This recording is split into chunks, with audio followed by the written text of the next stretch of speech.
Hey guys!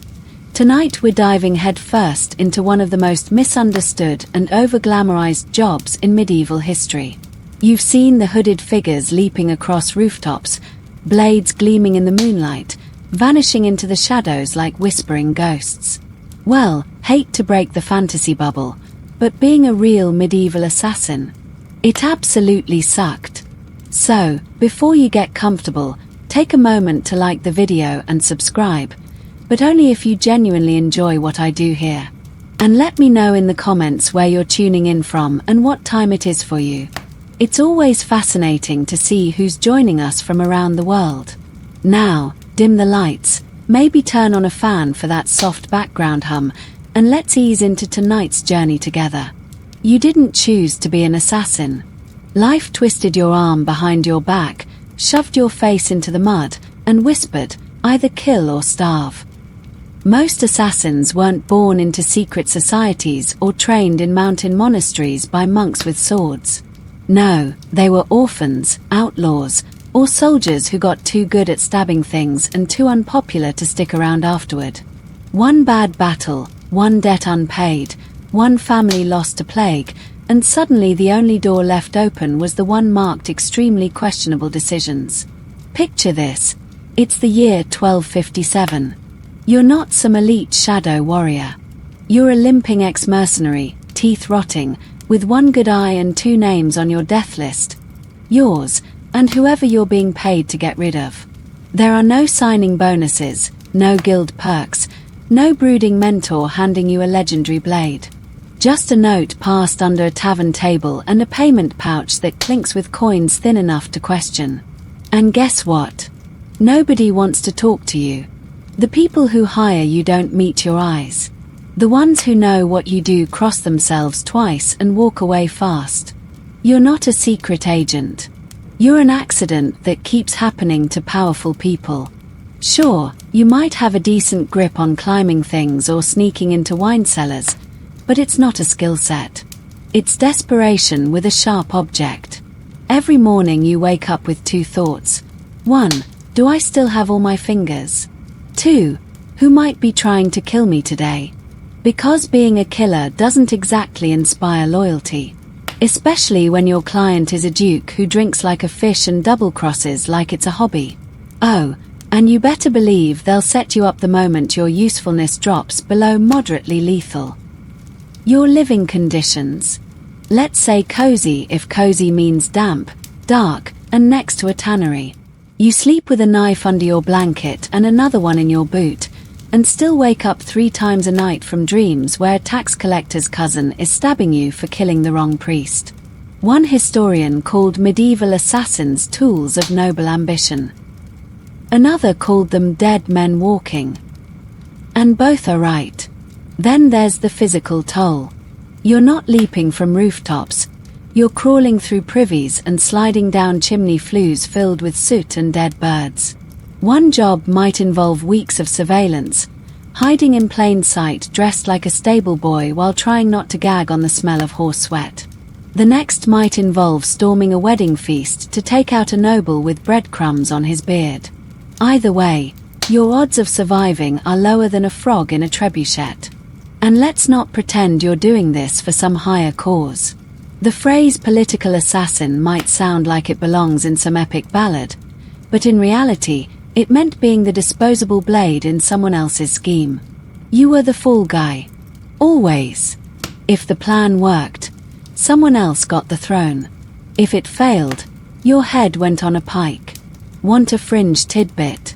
There are rumors that some so-called assassins were hired not to kill, but to fail. That's right. Send an obvious thug after your rival just to make them paranoid and waste their coin on guards while you work a different angle. It's like being a chess pawn that gets captured on purpose, except, you die. Historians still argue whether there was ever a formal assassin class in medieval Europe. The Hashishin of the Middle East had structure, purpose, a code. European versions were more like freelance nightmares in bad cloaks. Some may have acted as spies, others as saboteurs, but most were just poor folks with a blade and an expiration date. And you weren't alone in your misery. You had competition. Others desperate enough to take the same job, often at half the price. Which meant every tavern was a death trap, and every new face might be there to finish what you failed to start. Trust was a luxury you couldn't afford, and neither was armor. A single unlucky glance, a knife in your back, and you were just another name muttered behind closed doors. So why did anyone become an assassin? Why stick with it when every job ends in blood, betrayal, or both? Because in the medieval world, options were as scarce as decent bread. You could beg, steal, farm rocks, or gamble on death for hire. For many, that last one looked like the fastest route to coin, until the coin ran out, or your luck did. And still, each night you sharpen your blade, patch your cloak, and go over the plan for the 100th time. Not because you're brave, but because there's nothing else left. Let's be honest, your training as a medieval assassin didn't look anything like the sleek, choreographed sequences you've seen in modern movies. There were no sparring partners in silk robes, no slow-motion flips, and certainly no lectures about inner peace. Your training, if you could even call it that, was closer to surviving a medieval version of a bar brawl held on top of a moving cart. One historian described it as a crash course in desperation. Charming. Maybe, if you were exceptionally lucky, a disgraced knight or retired soldier taught you how to swing a dagger without cutting your own ear off. But more often, you learned by watching. Watching fights in the marketplace. Watching soldiers kill bandits. Watching what not to do when sneaking through a window after dark. And then one day, someone hands you a blade and says, "Try not to make a mess." You didn't train with wooden dummies. You practiced on bags of grain, rotting meat, or, let's face it, someone already dying in a ditch. Precision wasn't the goal. Survival was. You learned that it's easier to stab under the ribs than through chainmail. That slashing at the throat only works if your mark doesn't have a gorget. That poison is good, but only if you don't drink the wrong cup in the dark. And poison. That was a whole separate disaster. It wasn't something you could just pick up at the local apothecary with a wink and a pouch of silver. It was experimental cooking. A little belladonna from a hedge. Some crushed beetles. A mushroom you think is the right one, unless it was the kind that causes hallucinations and explosive diarrhea. So yes, you practiced poisoning rats and maybe an unfortunate chicken or two. And then you prayed you didn't mix up the vials when the time came. Your fitness regime. Climbing trees to escape dogs. Running barefoot from angry townsfolk. Holding your breath underwater to avoid being seen. It wasn't organized. It was reactive. You didn't train because you wanted to be better. You trained because last time you dislocated your shoulder falling from a roof and you'd prefer not to do that again. And there's this delightful fringe fact, some training manuals for shady work did exist, but they were more like grim how-to guides scribbled by paranoid scribes.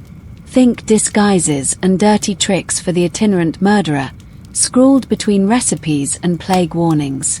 Scholars debate if they were real or satirical, which is really just history's way of saying, we have no idea, but it's weird enough to believe. Then there's the emotional toll. Part of your training was detachment. You weren't allowed to care. About the mark. About the bystanders. About yourself. If you hesitated, you died. If you faltered, the job failed. You had to teach yourself to walk into a crowded feast, look a man in the eye, and plan how to kill him with a candlestick in front of his wife and children. And then do it. Because that's the only way you got paid. Or at least not tortured. But even with all that, you were never truly prepared. Medieval castles weren't designed for stealth operations. They were built to keep people like you out. Moats, guards, murder holes, boiling oil. Good luck training for that in the alley behind a tavern. You could study a layout, bribe a servant, but once you were inside, everything turned to chaos. Doors didn't creak in practice. Dogs didn't bark in rhythm. And people screamed a lot more than you expected. Historians still argue whether assassins in the medieval period were trained at all, or if the entire trained killer idea is a modern invention.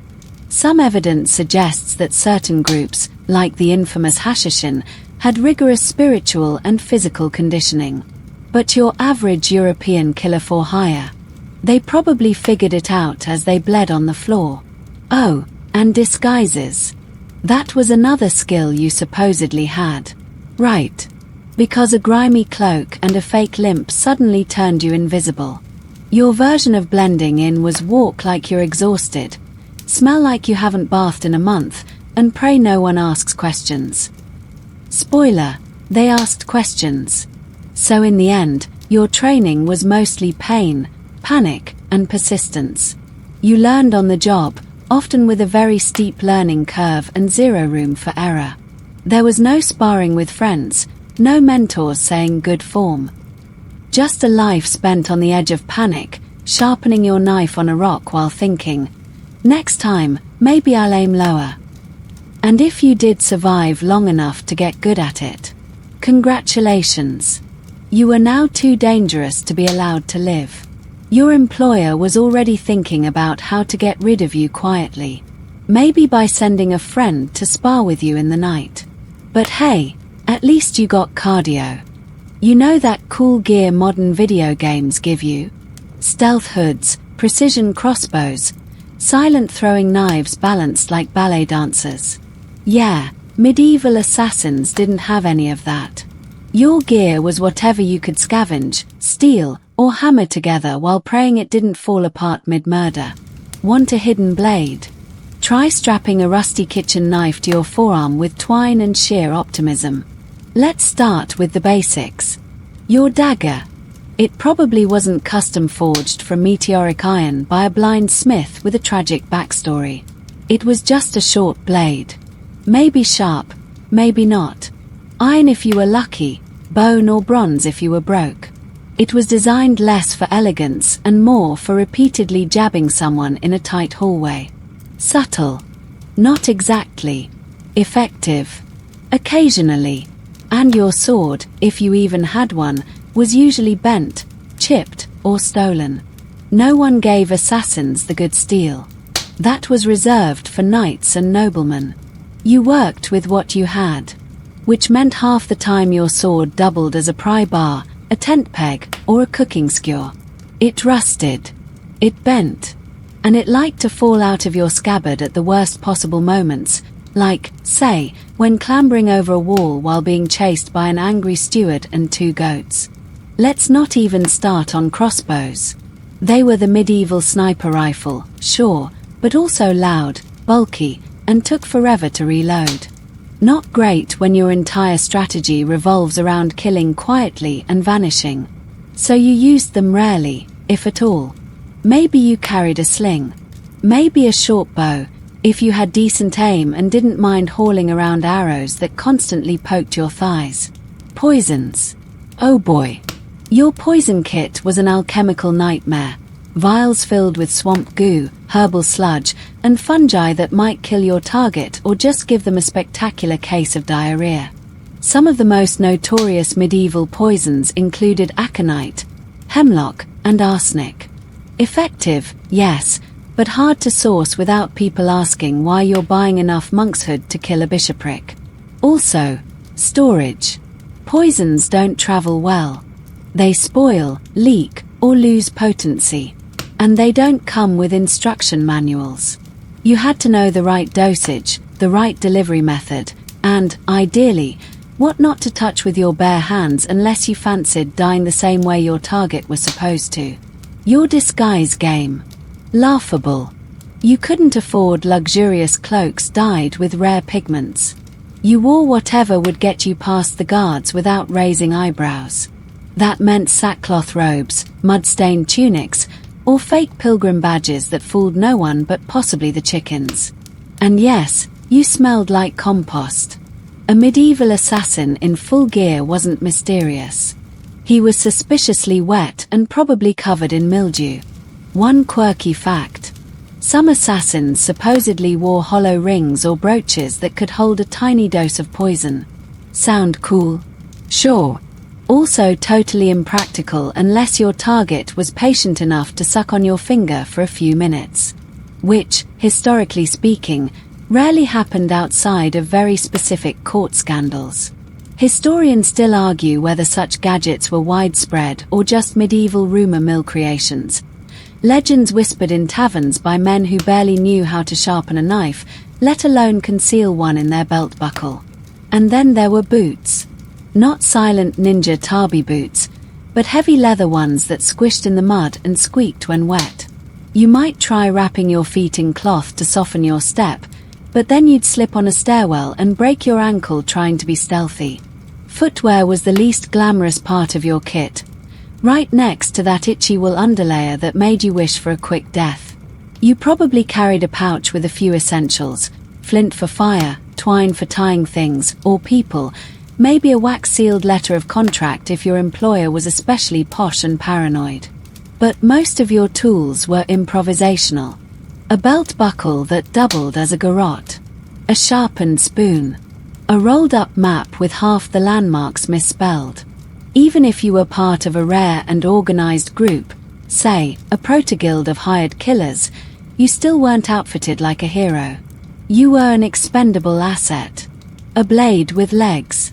The budget was tight, the tools were unreliable, and if something broke mid-mission, well, good luck improvising an escape plan with nothing but a brick and a badly folded disguise. And that's the thing. You had to be resourceful, not well-equipped. Success didn't come from gadgets. It came from luck, fast thinking, and the kind of courage that borders on stupidity. You learned to make do with splintered wood, bent pins, old rope, and a slightly poisoned apple you really hoped was going to do the job this time. So the next time you picture a medieval assassin, don't imagine a hooded figure dropping from rooftops in engineered silence. Picture someone soaked, shivering, and desperately adjusting their fake beard with one hand while trying to unstick a dagger from its sheath with the other. Gear didn't make the assassin. Duct tape hadn't been invented yet, but if it had, they'd have bathed in it. So you've sharpened your crusty blade, wrapped yourself in a cloak that smells like wet hay, and memorized every creaky floorboard in the manor. You've watched your mark for days, maybe weeks. Now comes the worst part, actually trusting the person who hired you. Spoiler alert, don't. Never. They are going to betray you. Here's the thing. Medieval clients weren't exactly bastions of loyalty and transparency. They were bored nobles, ambitious clergy, or paranoid merchants trying to climb some blood-soaked ladder. They wanted a problem gone, and you were cheaper than starting a war. But once that problem disappeared, so did any sense of obligation toward you. In fact, you suddenly became the new problem. You knew too much, you'd been seen, or worse, you might talk. Maybe they send someone to follow you. Maybe they forget to pay the full amount. Or maybe they report you themselves, claiming you acted on your own. An unknown madman, they'd say, pressing their hand to their chest in fake horror. Such violence in our peaceful town. Meanwhile, they're already penning a new contract for your death with the same quill they used to sign your payment slip. There's a fringe detail for you. In some historical cases, assassins were hired specifically with betrayal in mind. A rival would pay you, let you do the dirty deed, then tip off the authorities just in time to get credit for uncovering the plot. You get executed, they get applause. Talk about killing two birds with one blade. Historians still argue whether there were any honor codes among medieval assassins and their clients. Some sources suggest that in certain Middle Eastern groups like the Hashishin, honor and loyalty were part of the deal. But in Europe, contracts were often verbal, vague, and dangerously open to interpretation. You were a tool, not a partner. And tools, once used, were usually discarded or broken. The betrayal didn't always come instantly. Sometimes it was weeks later, when you thought the job had gone cold. You'd be drinking lukewarm ale in some backwater inn, congratulating yourself for surviving another day, when a group of guards kicked in the door and hauled you out. The client didn't need you anymore. They needed a scapegoat. And you, my friend, had excellent timing. Even when you did get paid, it was rarely worth it. Coins that jingled nice in your palm but smelled suspiciously like blood money. Because they were. You'd try to use them in the next town, and the innkeeper would narrow his eyes. "That's Lord Henswick's coin," he'd whisper. "Didn't he just die last week?" And suddenly, the room got real quiet. You couldn't return to the scene of the crime. You couldn't stay where you were. And you couldn't trust anyone. No friends, no safe houses, no loyal sidekicks who could smuggle you out in a barrel of apples. You were alone, and now you were on someone's to-do list, under loose ends to eliminate. And don't forget how clients treated you even before the job. Half the time, they met you in shadows, wearing masks like they were in a terrible play. They spoke in cryptic riddles, demanded absolute secrecy, and offered just enough gold to make you curious, not enough to make you rich. You weren't seen as a human. You were an unpleasant necessity. Some would feed you elaborate lies about how the target was corrupt, abusive, or cursed. You'd hear sob stories, dramatic gasps, tales of betrayal. And maybe, for a moment, you'd feel like a righteous blade of justice. That feeling usually ended when you found out the corrupt duke was a decent man with 3 kids and a fondness for poetry. You were played. Again. So yes, betrayal wasn't a possibility. It was a certainty. You planned for it. You expected it. The moment a client offered you a job, you were already deciding where to run afterward and who you might have to kill next to stay breathing. It was less about completing the job and more about surviving the consequences. And if by some miracle, a client didn't betray you, if they paid in full, covered your tracks, and sent you off with a genuine thank you, well, that probably meant they were planning to hire you again. And that was somehow even worse.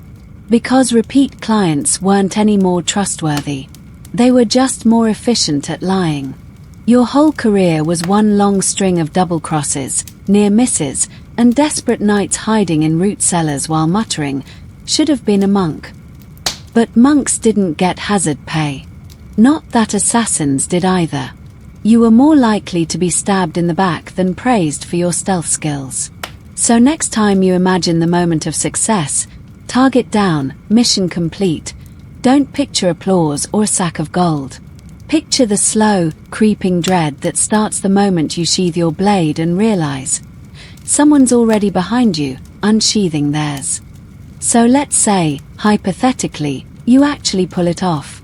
You sneak in, silence the target, slip away without a soul seeing you. A perfect job. Smooth as butter on a hot biscuit. What's your reward? Oh, nothing much. Just the unshakable certainty that everyone now wants to kill you. You see, success didn't mean safety. It meant notoriety.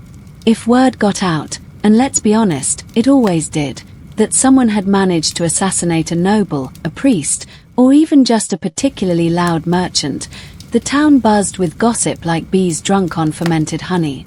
And the name on everyone's lips, if you were truly cursed, was yours. Or at least your description. Or your last alias. The point is, people started looking. Guards started doubling shifts. Town criers started shouting, "Assassin in the city!" They'd bellow. Keep an eye out for a man with a limp and suspicious shoes. Never mind that you didn't limp and your shoes were just fashionably tragic. The hunt was on, and success had painted a target on your back in permanent ink. You couldn't just walk away. The body might be cooling, but the fires were only just getting started. Your client might have betrayed you, remember them, or they might still be pretending they don't know you while sending their own men to make sure you don't get chatty. Your reward? Constant paranoia. One scholar called it a high-stakes job with no retirement plan. Another likened it to playing chess on a board full of landmines where every piece wants to kill the player. And that's about right. There's a deliciously cruel twist. The better you were, the more people wanted you dead. Because now you were a threat. If you could kill Lord Elsbeth in his private chambers, what was stopping you from turning on your own employer? Or being hired by someone else with a better offer and a grudge? Absolutely nothing. And that terrified people. So your name, real or otherwise, might start circulating in darker corners. Maybe in whispers over tankards of ale. Maybe scrawled on parchment passed between cloaked figures. He works cheap, they'd say. But don't let him live long. You weren't respected. You were feared. And fear in medieval times was just a prelude to someone setting a trap. Even if no one knew who you were, rumors alone could ruin you. The killer used a curved blade, someone would say. Like those gypsies use.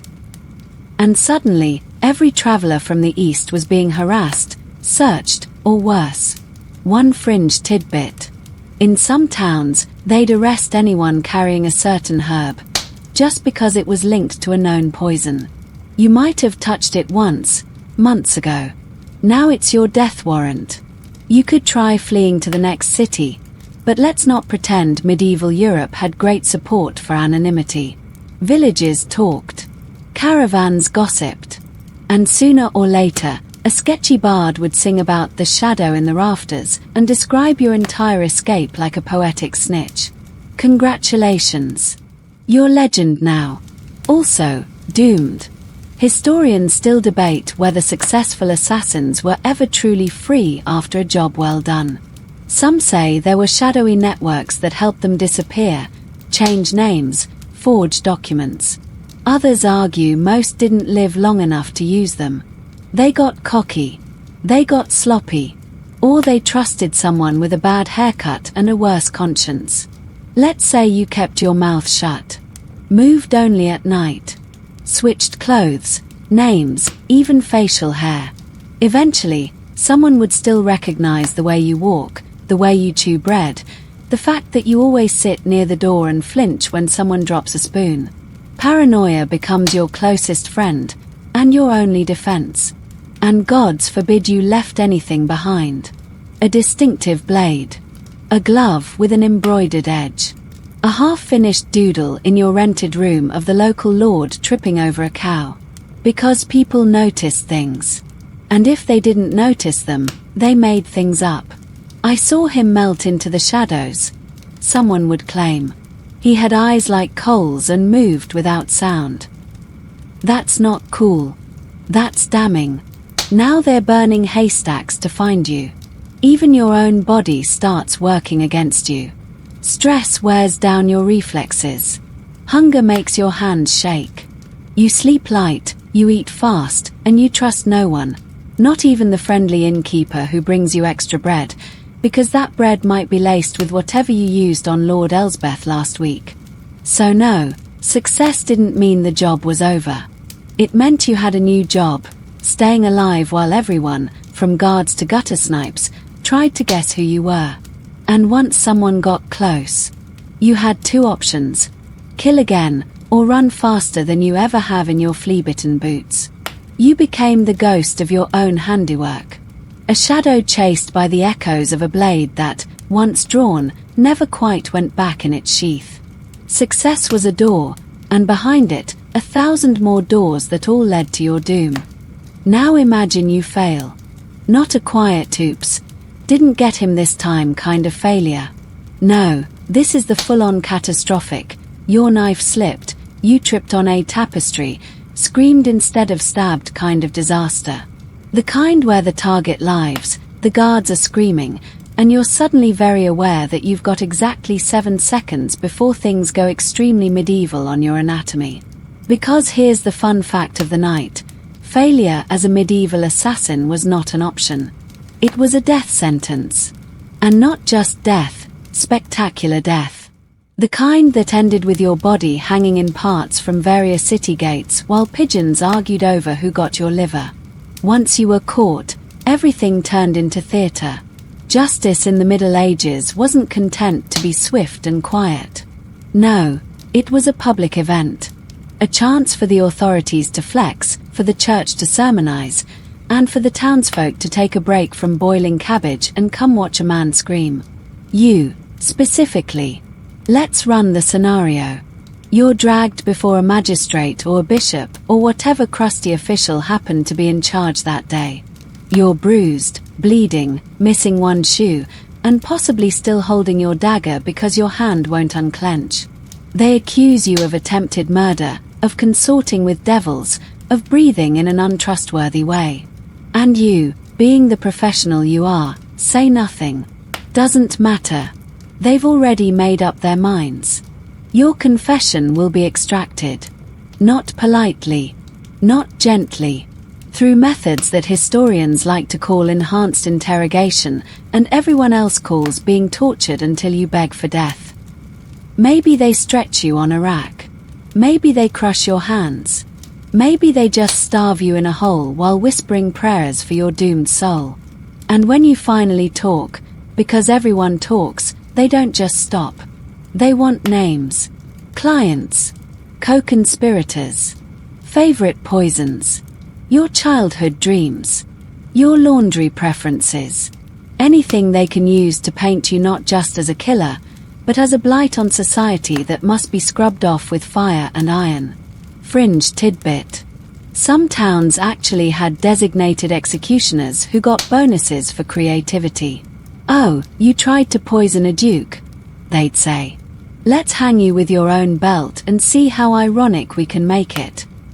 There were gallows for hanging, platforms for beheadings, hooks for hanging by the ribs, and if you were particularly unlucky, wheels. You don't want the wheel. Historians still argue whether these punishments were universally applied or more localized to certain regions. But we know one thing: assassins who got caught almost never got fair trials. They were political pawns, moral warnings, and grisly reminders to everyone else that even thinking of crossing the powerful would end in a screaming finale.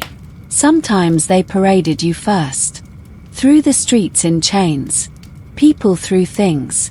Rotten fruit if you were lucky. Bricks if you weren't. Children poked you with sticks. Old ladies made the sign of the cross. One guy might shout, "I knew it. I always said he looked stabby." And if you thought confession would earn you mercy, oh, sweet summer child. All it did was confirm their story. Now they could say you admitted to killing on behalf of Lord so-and-so.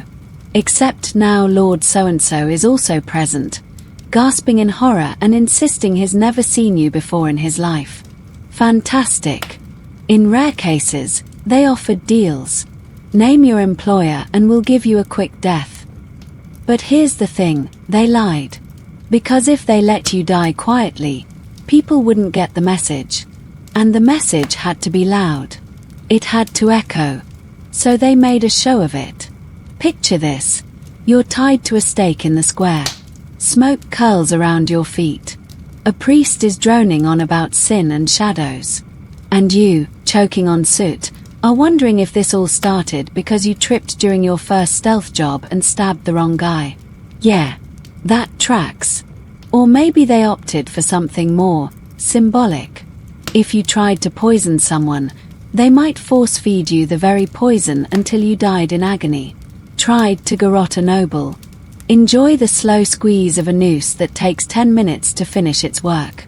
Failed to stab a bishop. Expect a divine-themed send-off, complete with chants, incense, and a reminder that God sees everything, especially poorly planned murders. Even worse, your death didn't end it. Your name lived on as a cautionary tale.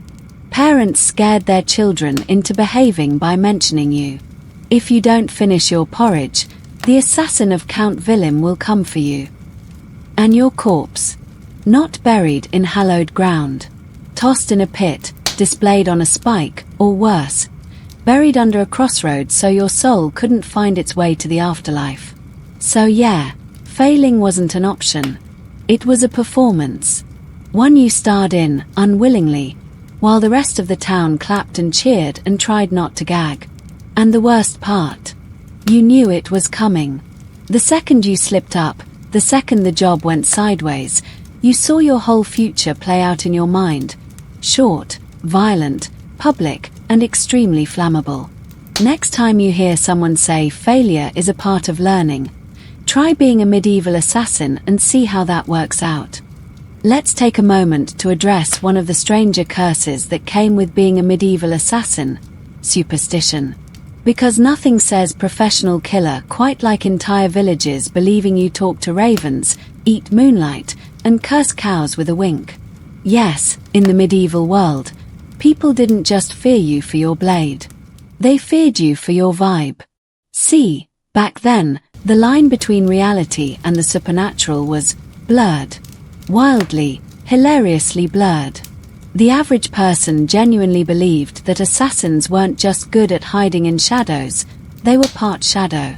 Maybe you made a deal with the devil. Maybe your mother was a witch. Maybe you could float, or vanish into mist, or turn into a black cat under the right moon. All of which sounds cool, until you realize what that got you was a fast track to being tied to a stake next to someone's herbalist aunt. If anything bad happened, plague, famine, someone's goat just not feeling it, it could all be blamed on the weird quiet guy in the hood who arrived last week and hasn't made eye contact with anyone. That's you. Congratulations.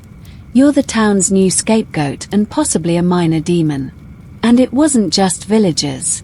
Even nobles, kings, and clergy believed in omens, curses, and divine punishment. If a lord was assassinated and hadn't gone to confession recently, they might blame it on his sinful aura attracting a killer like a moth to a guilt-ridden flame. Some even believed that assassins could be summoned, like some sort of murder genie.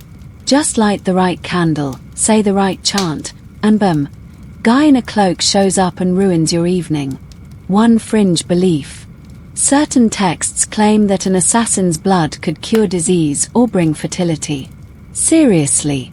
There are stories, unverified, of course, where executed assassins had their bodies chopped up and distributed like macabre party favors.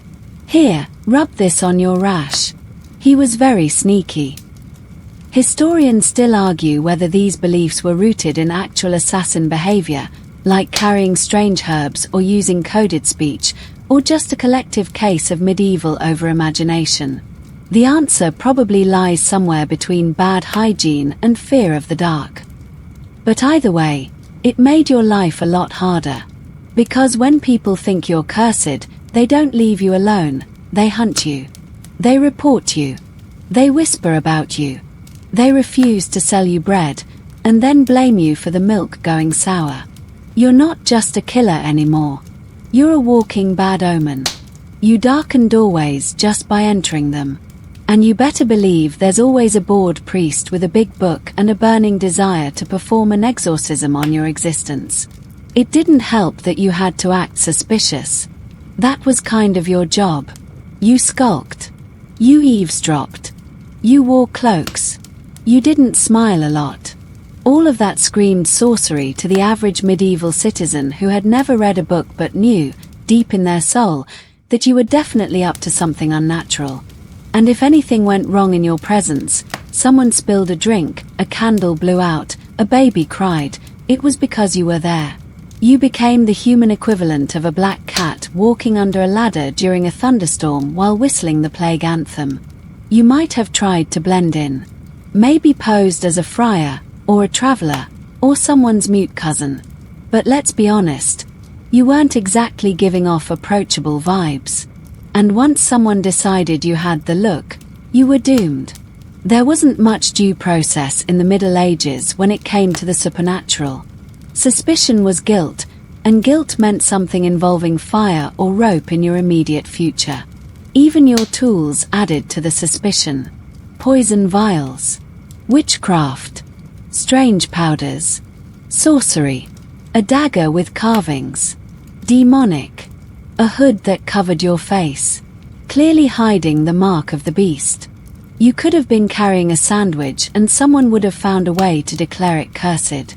So you not only had to be stealthy and smart, you had to be mundane. You had to intentionally be boring. No flair, no mysterious glances, no dramatic cloak swishing. You became aggressively normal, like a soggy piece of bread with a dagger tucked inside. And even that didn't always save you. Because superstition spreads faster than truth. One nervous whisper turned into a town-wide manhunt. One weird coincidence and suddenly, you were accused of hexing the mayor's pig. And once the mob showed up with pitchforks and a real thirst for moral superiority, well, your career was pretty much over. The worst part. Sometimes superstition worked in your favor. People were so scared they avoided you, or gave you space, or let you pass unchecked just to avoid your curse. But that was a razor-thin line. One day you were spooky. The next day you were evil. And in the Middle Ages, evil didn't come with a warning. It came with ropes and torches. So yes, you were feared. Revered, even. But not in the cool, mysterious way you'd hope. More in the we should burn him before the livestock starts dying again sort of way. Being mistaken for a sorcerer might sound like a fun subplot, until you realize the only spell you know is run. Now let's talk about disguises, or as they were known in the assassin community, slightly dirtier clothes and a different hat. Because if you think a medieval assassin walked around with a leather mask, hidden blades, and a cloak that fluttered dramatically every time they turned a corner, think again. Your disguise wasn't a fashion statement. It was a sad compromise between what you could steal and what didn't smell too awful. The ideal look. Forget sleek and sinister. You were aiming for forgettable. The kind of person who could walk past a town crier, a nervous priest, and a nosy fishwife without being remembered 10 minutes later. That meant you dressed like a laborer, a beggar, or some flavor of holy man no one wanted to make eye contact with. You might wrap yourself in sackcloth and drag a makeshift crutch, groaning about your hip spirits just to get close to a crowded banquet. Or you could smear some soot on your face, throw on a muddy tunic, and pretend to be the chimney boy no one ever paid. And if someone stopped you, you coughed violently. Nothing like a good plague bluff to clear a path. There's a fringe tidbit for you. Some assassins supposedly disguised themselves as lepers. Yep. Full ragged robes, fake sores, and a pungent bouquet of garlic and guilt. Because in the Middle Ages, people would rather hand over their wallet than get within breathing distance of someone with visible lesions. Historians still debate how often this actually happened, or if it was just a dramatic exaggeration passed around to spice up the tale of Lord Terence's mysterious demise. But disguises weren't just about clothes. It was about behavior. You had to walk like someone unimportant. No swagger, no sneaky crouching, no dramatic cape flips. If you skulked, people noticed. If you looked too normal, people noticed. You had to hit that sweet spot where you were just odd enough to be ignored but not so odd you got stabbed on sight. Sounds tricky. That's because it was. Your face became your enemy. Especially if you'd pulled a job in a nearby town.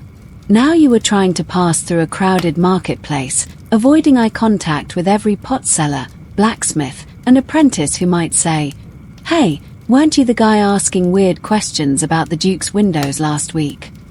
So you changed your look constantly. Grew a beard. Shaved it. Scarred your cheek on purpose. Dyed your hair with crushed berries that made you smell like an overripe fruit stand. You burned your old clothes, picked up a priest's robe from a drunken friar, and borrowed accents from travelers you met in stables. The goal wasn't to be someone specific. It was to be no one at all. And let's not forget the props. A broom handle and a bucket. You were a cleaner. A rope and a tunic. A bell ringer. A book and a vacant expression. A scholar. Never mind that you couldn't read. Half the monks couldn't either. You just nodded solemnly and pretended to contemplate the divine mysteries of a very blank page. But even with all that effort, disguises could fail spectacularly. Maybe a dog smelled your poison kit. Maybe your blind beggar routine ended when you dodged a thrown apple too quickly. Or maybe your fake pilgrim badge was upside down, and suddenly the kindly nun you just bumped into is shrieking that you're cursed. Disguises were only as good as the crowd around you. Some towns were too small. One glance and the baker's wife was whispering, "That's not Brother Tom. Brother Tom has eyebrows." And then it was a race to the alley before pitchforks entered the chat. There were moments of comedy, too. Like when your disguise was so good that the castle guards handed you a spear and put you on watch. Or when you accidentally joined a real monk procession and ended up chanting the psalms in a language you didn't speak. Improvisation was key. You rolled with it, made it part of the plan, and hoped nobody noticed that your Latin was just lyrics to a bawdy tavern song. And don't forget, some disguises came with risks. Dress like a noble and you might get robbed. Dress like a peasant and you might get conscripted. Dress like a cook and you'd better know your way around a goat stew or risk being stabbed with your own ladle. Nothing shattered a good cover like someone asking, "What's the recipe?" and you replying, "Meat." Historians still argue about the effectiveness of disguises in actual medieval espionage. There's evidence that some killers used costumes to gain access to restricted areas, masquerading as merchants, minstrels, or foreign dignitaries. But more often than not, the so-called disguises were just grubby cloaks and a different name mumbled through your teeth. And let's face it, after a few days on the run, you didn't look like a mysterious assassin. You looked like someone who hadn't slept, hadn't bathed, and might bite if provoked. You didn't need a disguise. Your entire existence was one. You were a lie walking on two sore feet, praying the guard at the gate didn't notice your dagger or your dead-eyed thousand-yard stare. So the next time someone in a movie pulls down a hood and slips through a party unseen, remember, in real medieval life, they'd probably trip on the hem, get mistaken for the groom's cousin, and end up stuck making polite conversation about harvest yields while desperately trying to not stab anyone prematurely. Let's say you've made it past the guards at the outer gate, disguised as a friar with a limp and an unfortunate body odor problem. You've slipped through the kitchens, dodged a drunken servant carrying soup, and managed to reach the inner sanctum of your target. And now, you face your next delightful obstacle, getting to your mark without dying in a place designed specifically to make that impossible. Because here's the truth. Your targets weren't exactly lounging in open fields waiting for a surprise stab. They were holed up in fortresses. Real ones. Built with thick stone walls, limited entries, and architectural features that screamed absolutely no assassins allowed. Every stair creaked, every hallway echoed, and every room had at least one angry dog and 3 guys who hated being bored. Medieval castles weren't cozy. They were paranoia made manifest in limestone and drawbridges. These people had survived feuds, wars, and at least one cousin who tried to poison them with a suspicious apple tart. Their living spaces were fortresses inside fortresses, and they designed them like video games set to maximum difficulty. Take the doors, for example.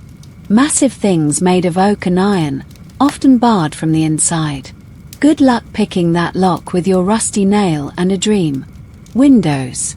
If there were any, they were arrow slits, too narrow to fit through unless you were a malnourished spider with a strong sense of motivation. And you were neither. Your best bet was timing. You had to strike during a feast, a hunt, or a particularly vigorous argument with a steward. But even then, you faced obstacles. Guards didn't just stand around. They paced. They changed routes. Sometimes they got curious. Hey, who's that guy near the Lord's chamber who's sweating and mumbling into his cloak? Fringe fact, some nobles actually employed tasters for everything. Food, drink, even air in extreme cases. One paranoid duke reportedly had a servant sniff his room every morning just in case someone tried to poison the tapestries. The job was literally royal nose. Bet your high school career counselor never mentioned that one. And those dogs. Oh, they weren't just pets. They were alarms.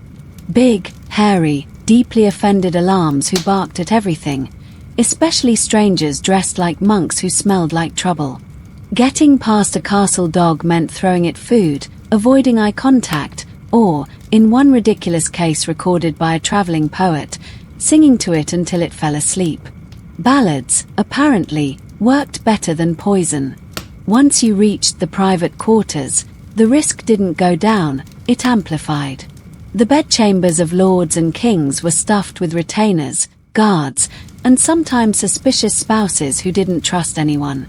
You might open a door expecting to find one sleeping duke and instead find his cousin sharpening a sword because he had a bad feeling about tonight. Historians still argue whether assassins ever succeeded inside true castle walls. Some claim most killings happened in ambushes outside the fortress, in hunting parties, baths, or poorly guarded pilgrimages. Others cite examples of daring midnight infiltrations, but even those usually end with the assassin dying 5 minutes after the deed was done, possibly via a decorative mace. Let's say you manage to reach the mark. One breath, one strike, clean, quiet. You think the hard part's over. It's not. The real nightmare is getting back out. Every corridor you pass now has 3 guards in it. The kitchen staff you smiled at earlier. They're screaming. The dog's awake and deeply offended.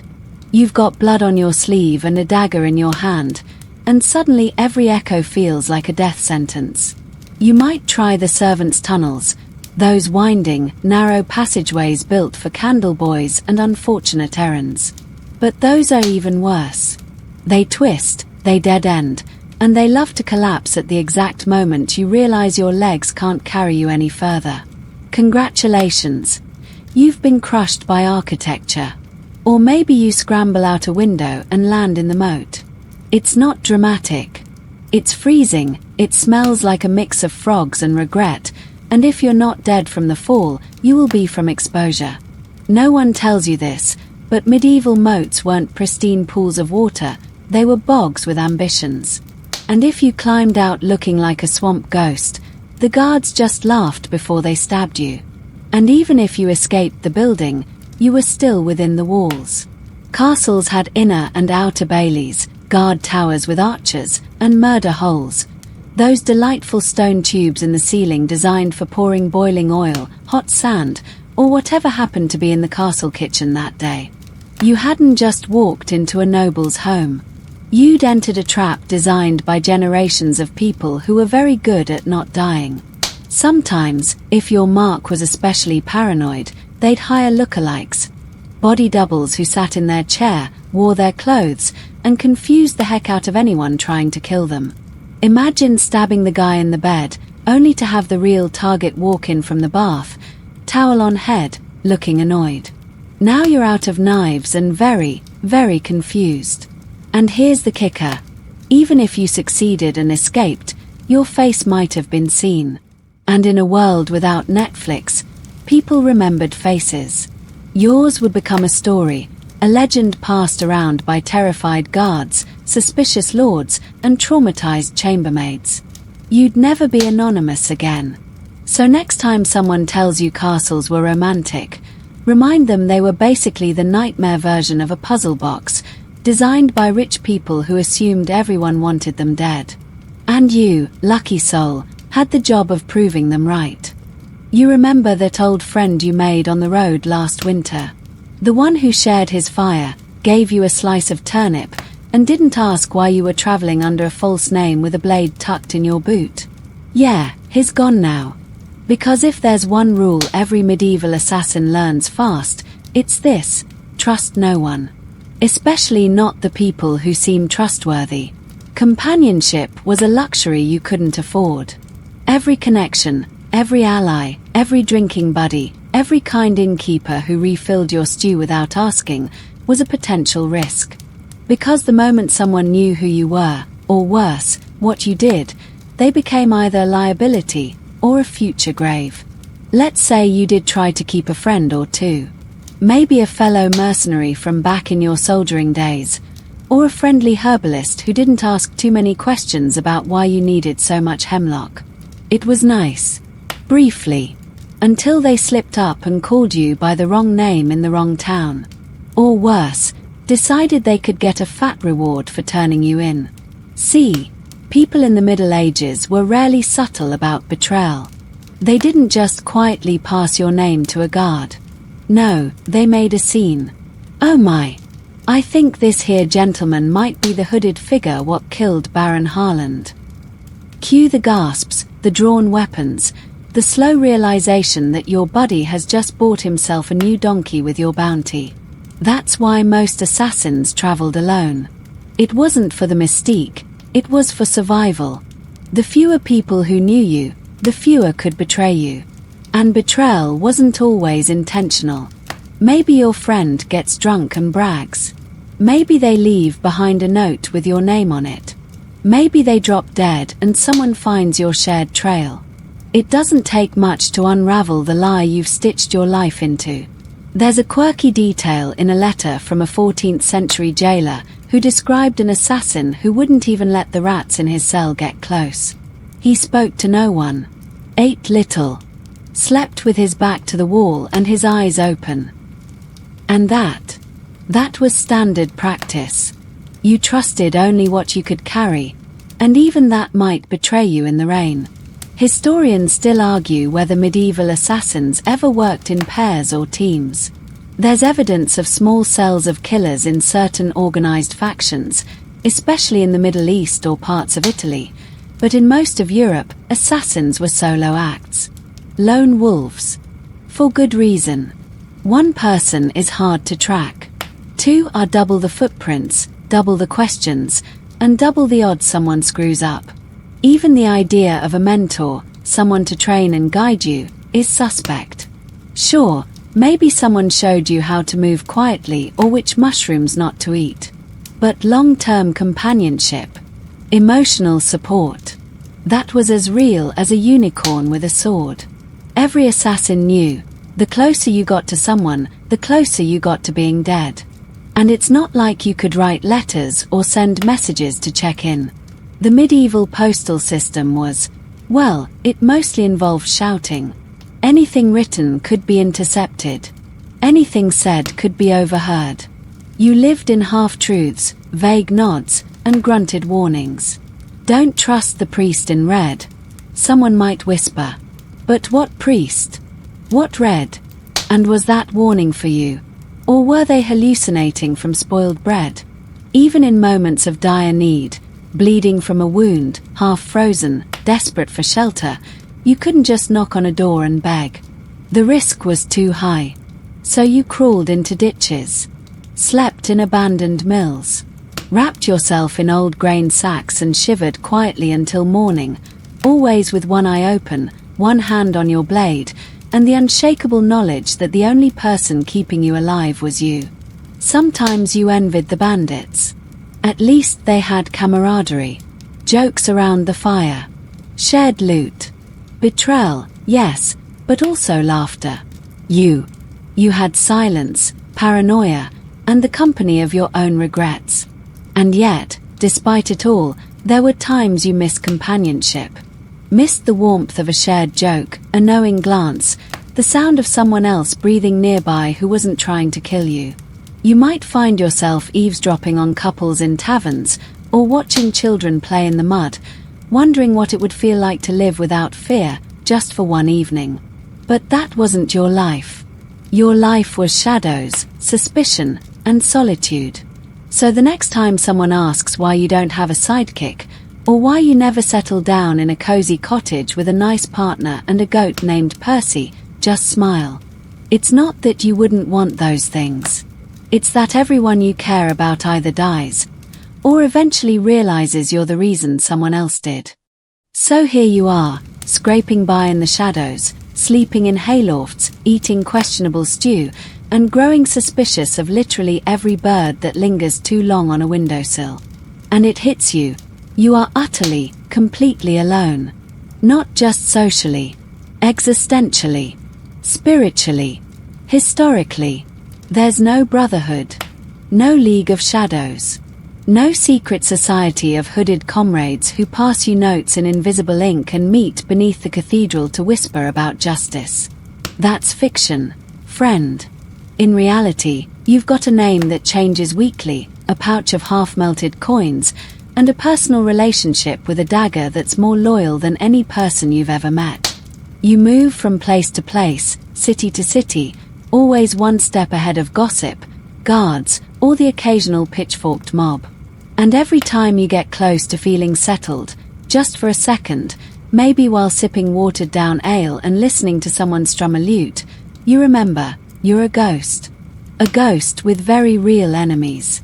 What about guilds, you ask? Those were for craftsmen.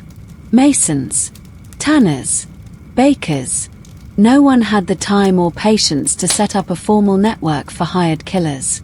You might stumble across a few fellow loners in your travels, eyes flicking toward you across a tavern room, giving the subtle nod that said, "I see you." But that was it. No meetings. No dues. No benefits. Just two heavily scarred strangers politely pretending not to notice the extra knife strapped to each other's thigh. There's a fringe tale from the early 1300s about an assassin's market in Venice. Allegedly, killers for hire would gather in secret to auction off jobs, each one trying to outbid the others in stealth, creativity, or sheer boldness. But most scholars call this absolute baloney, a story likely invented by a Venetian merchant who once had his socks stolen and never got over it. Historians do still debate the existence of organized assassin networks in medieval Europe. Some argue small cliques of mercenaries might have banded together during wars, occasionally taking out key targets for extra gold. But that's not a guild. That's desperate soldiers making side money. You were freelance every time. And freelance meant vulnerable. No allies to back you up when a job went sideways. No one to trade intel with, or warn you that your latest client likes to settle debts with crossbow bolts. Just your own instincts and a vague sense that the bartender has been polishing the same mug for a little too long. It's not just physical isolation. It's mental. You don't talk about your work. Not just because it's dangerous, but because who would understand? Who could possibly relate to slipping through windows, poisoning goblets, watching a man breathe his last while you fade into the night like bad weather? Sometimes you think about writing it all down. A confession. A memoir. Maybe even a manual for the next poor soul who finds themselves walking this path. But then you remember, anyone who reads it would either laugh, burn it, or use it as evidence at your trial. So the words stay in your head, echoing quietly as you walk the roads no one else dares take. And don't get sentimental about love either. Romantic entanglements. That's a one-way ticket to betrayal or tragedy. Maybe both. Anyone who loves you is either lying, doomed, or has terrible taste in companions. The few times you let someone close, it ended in blood. Sometimes theirs. Sometimes yours. Sometimes both, just to be extra dramatic. You don't even keep souvenirs. Too dangerous. A trinket from a dead client, a ring from a former target, those things carry stories. And stories get people curious. You can't afford curiosity. You can barely afford boots. The closest you get to comfort is familiarity. A certain route you favor through the woods. A bread seller who always nods without speaking. A ruined chapel where you once slept safely through a storm. Those become your constants. Your friends. Your home. And even those can disappear in a flash, burned, sold, swallowed by war. You become good at vanishing. Not just physically, but from memory. You leave no trail, no legacy. If someone ever says your name, it's followed by a long pause and a quiet, "I heard he died." And maybe that's the strangest part of all. The best assassins are the ones no one remembers. Your highest achievement is becoming a rumor so faint that no one can prove you ever existed. Fame is death. Notoriety is doom. You are the opposite of a legend. You're the footnote scribbled in invisible ink on the back of history's ugliest page. So, you move. Quietly. Alone. Always. Because in your world, a friend is a risk, a team is a fantasy, and trust gets people killed. By now, you're probably thinking, surely the pay made up for all this. And to that, I say, oh, sweet summer child. Let's talk about the economy of murder, medieval edition. You'd expect a job that involves danger, discretion, and the possibility of dying covered in boiling oil to come with a generous paycheck, right? Something hefty, substantial, maybe enough to disappear to a quiet village and buy a cottage with goats. Reality check. Half the time, you got paid in lies. The other half, in coins that might not even be real. When you first started, maybe it was simple. Someone hands you a pouch of copper and points you toward a minor merchant who talked too much. But the moment you stepped into nobility tier contracts, things got shady fast. Your employer might promise gold upon completion. I'll leave the pouch behind the old well, they say. You'll find it wrapped in cloth. Spoiler, the well is empty, and the only thing wrapped in cloth is a dead chicken left by a confused pilgrim. Sometimes you'd get half up front, the rest after. Sounds fair. Until the second half never comes. Or worse, comes with strings. Oh, you did well. But there's another job. Just one more, and I'll double your reward. You nod, because what's your other option, arguing? The last guy who argued got promoted to floating in the river. And don't forget the clients who had no intention of paying at all. They used you like a tool and then discarded you the way most people discard apple cores, without a second thought. You became the loose end. And loose ends got tied off. With rope. Around the neck. In the dark. There's a fringe tidbit from a court record in 1382 where a servant testified that his master paid an assassin not in gold, but in a cloak, 3 loaves of bread, and a bottle of very strong wine. Was it a good cloak? Maybe. But that doesn't exactly buy you anonymity or a new life. Just mild warmth and a hangover. Historians still argue whether assassins had fixed rates. Some believe there were rough guidelines, 10 florins for a merchant, 20 for a noble, more for anyone who kept a body double or employed taster monks. But others suggest it was entirely negotiable, based on desperation, distance, and, occasionally, whether you were caught mid-negotiation trying to steal a horse. What made it worse was the quality of the coinage. Money in the Middle Ages was, let's call it unpredictable.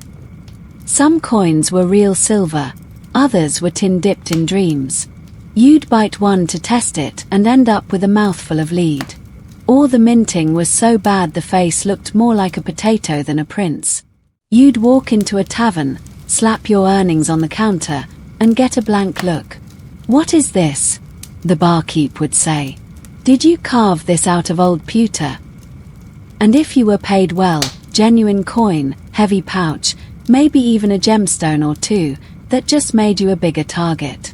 Now you had to worry about every beggar, brigand, and barmaid with sticky fingers. You couldn't spend the money openly, or someone might ask how a wandering scribe could afford a jeweled ring and new boots. So you hid it, buried it, split it into different pouches sewn into your cloak, your boots, your saddlebags, if you had a horse, which you didn't, because horses were expensive and left tracks. And more than once, you probably lost some of your stash during a frantic escape. Nothing says professional like retracing your steps through a swamp looking for the pouch you dropped while dodging arrows. Let's not forget the barter jobs. That's right. Some clients didn't pay in coin at all. You got livestock. A barrel of pickled fish.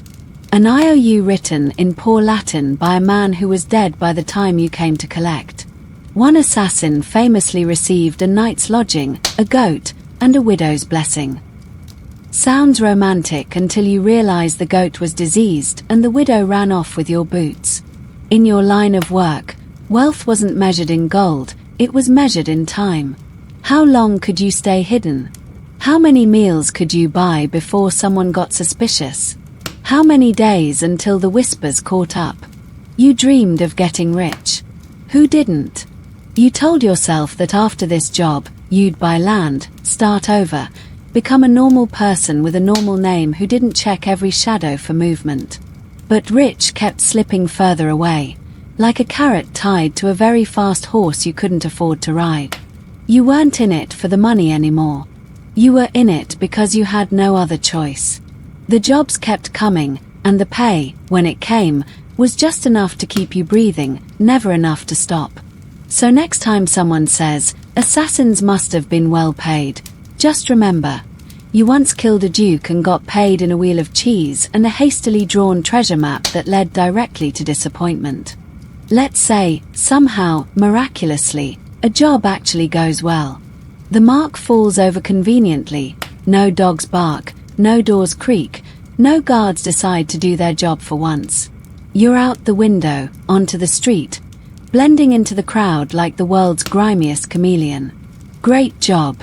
High five. Oh wait, no time for that, because now comes the most harrowing part of the entire gig, escape. You'd think that after pulling off an assassination in a medieval fortress, the hard part would be over. Ha! You adorable optimist.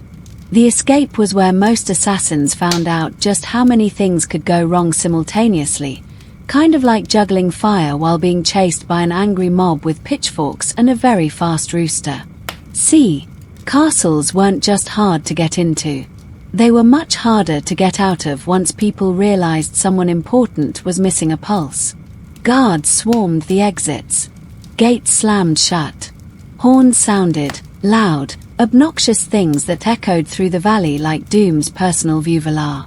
Your name might not be known yet, but your existence definitely was. Let's not forget the terrain. Castles were built in inconvenient places on purpose. Cliff tops, hill crests, surrounded by moats, walls, forests full of wolves. No easy escape route was ever part of the architectural plan. You either jumped into a river, hoping it wasn't frozen, or filled with sewage, or you ran for the forest, praying your boots held up and your lungs didn't explode. Fringe tidbit. There's one recorded case of an assassin escaping by pretending to be the corpse. After killing a minor noble, he smeared himself in blood, lay still, and when they loaded the bodies into a cart for disposal, he slipped away during a roadside dump. Historians still debate whether that's genius, madness, or both. Probably both. And even if you made it past the initial panic, you had to get out of the town, which meant slipping past the town watch, the gates, the nosy vendors, and at least 3 locals who swore they saw something suspicious and really wanted to feel important for once in their lives. Changing your look was part of the plan. You swapped clothes, shaved your face, maybe smeared some ashes on your cheeks and walked with a limp. You couldn't go the same way you came. You couldn't take the main road. You couldn't take any road, really. The safest path was the worst one. Through swamps, bramble, rain-slicked deer trails full of ankle-breaking rocks and absolutely zero signage. And remember, medieval travel wasn't exactly convenient. You couldn't just hail a horse-drawn Uber. You walked.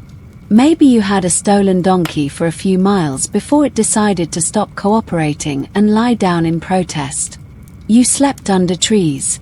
Ate crusts you stole from windowsills. Shivered in barns with hay that smelled like cow farts. Real glamorous stuff. And then there were the checkpoints. Town gates manned by bored guards eager to inspect everyone passing through. "What's your name?" they'd ask. "What's your business? Why does your cloak look like it's hiding a crossbow?" You had to lie with the confidence of a bard and the face of someone with nothing to hide. Which you absolutely did have, tucked under your tunic and wrapped in a meat pie. One wrong answer, one too long stare, and you were yanked aside, searched, questioned, and, if your luck had truly run out, shackled and tossed into the nearest holding pit. You'd try to talk your way out. Maybe offer a bribe. Maybe fake illness. Sorry, sirs, I've got the pox. That worked, until it didn't. Then you were just a diseased murderer in a tiny cage. Let's say you got past all that. You reached the woods. Freedom. Right. Not quite. Because someone's still coming. Always. Maybe the guards. Maybe a bounty hunter with a weird hat and a personal grudge. Maybe your client, because remember, you know too much. And they've got a new problem to solve, you. So you keep running. You cross rivers. Double back. Walk in circles. Fake your death if you can. Sometimes you set up traps for your pursuers. Nothing fancy. Just pits covered with leaves or tripwires made from stolen laundry. Whatever works. You're not MacGyver. You're just exhausted and trying not to die before breakfast.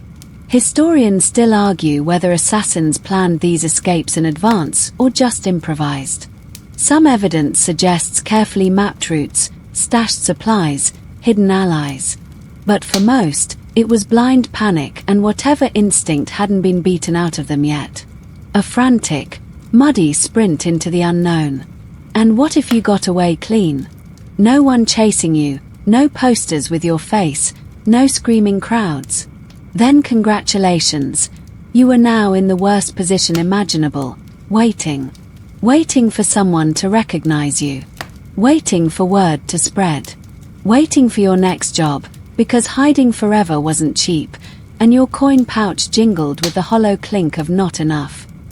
Escape wasn't freedom. It was a reset. You were still hunted. Still alone. Still wondering which shadow held the blade meant for you. So yes, the kill was hard. But the escape. That was the part that made you question everything. Your choices. Your name. Whether goat herding might have been a better life after all. You've pulled off the job. Escaped the castle. Dodged guards, dogs, and that one very persistent old lady who kept asking questions about your cloak. You've put as much distance between you and the scene as your blistered feet will allow. So now what? Now you become prey. The moment a mark drops, the hunt begins. You're not just a wanted criminal. You're a valuable one. Everyone wants a piece of you. The local lord wants to set an example. The town council wants peace of mind. The church wants to prove that divine justice still exists. And your client? Oh, they definitely want you dead. Preferably before you get any ideas about double-crossing them. And the reward? Substantial. Because let's face it, assassins aren't just thieves or highwaymen. You didn't steal bread. You didn't rob a cart. You took a life. And not just any life, but someone deemed important. That bumps your bounty up into the realm of you're worth more dead than most people are alive. So every town you enter, every inn you sleep in, every market stall you pass becomes a trap waiting to be sprung. Faces look too long. Questions feel too pointed.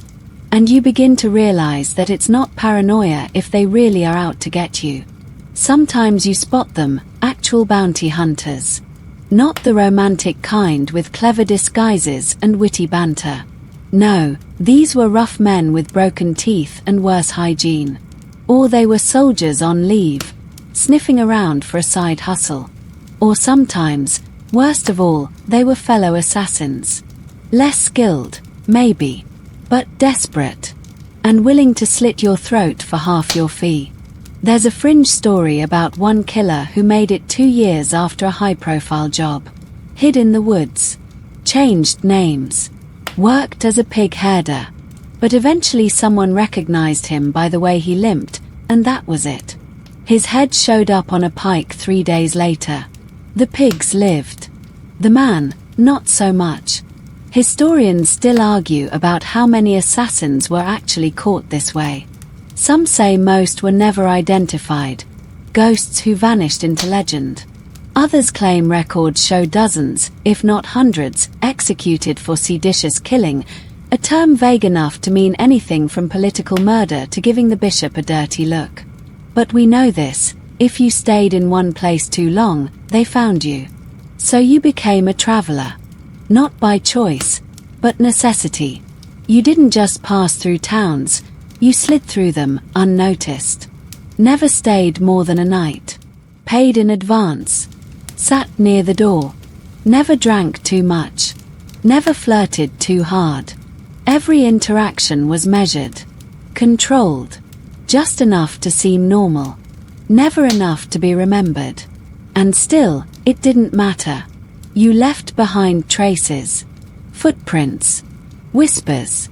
A girl at the inn who swears your smile was familiar. A merchant who noticed the callus on your sword hand. A priest who didn't like the way you watched people eat. Because being hunted isn't just about being found. It's about being guessed. Suspected. And in a world that doesn't need much proof to tie a rope around your neck, suspicion is more than enough. You started changing everything. Your walk. Your voice. How you held a spoon. You stopped using names entirely. Just nods and gestures and the occasional grunt. The fewer details you gave, the less they could use against you. You even changed your laugh. Shorter now. More nasal. Less distinctive. You avoided eye contact. Stopped staying in rooms with windows. Slept sitting up.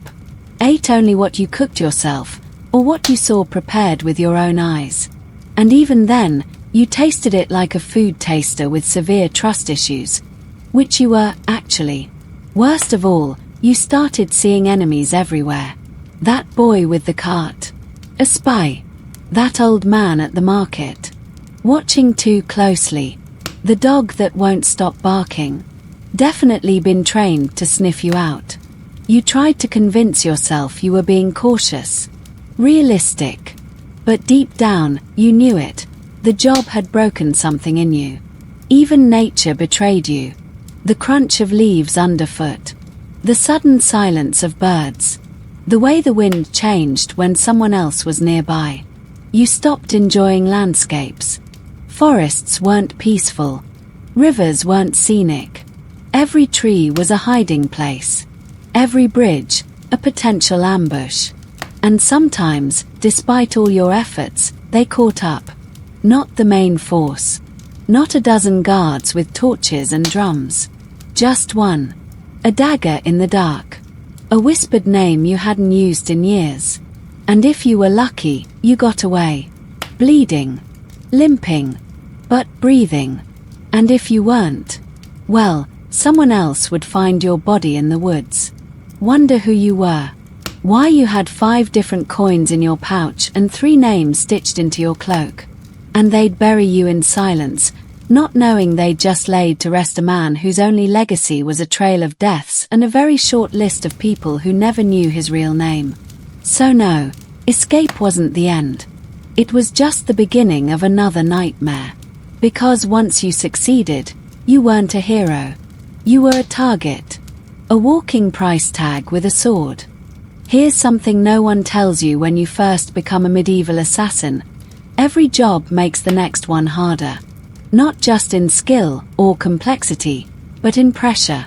Because each success raises your profile, and each failure tightens the noose around your neck.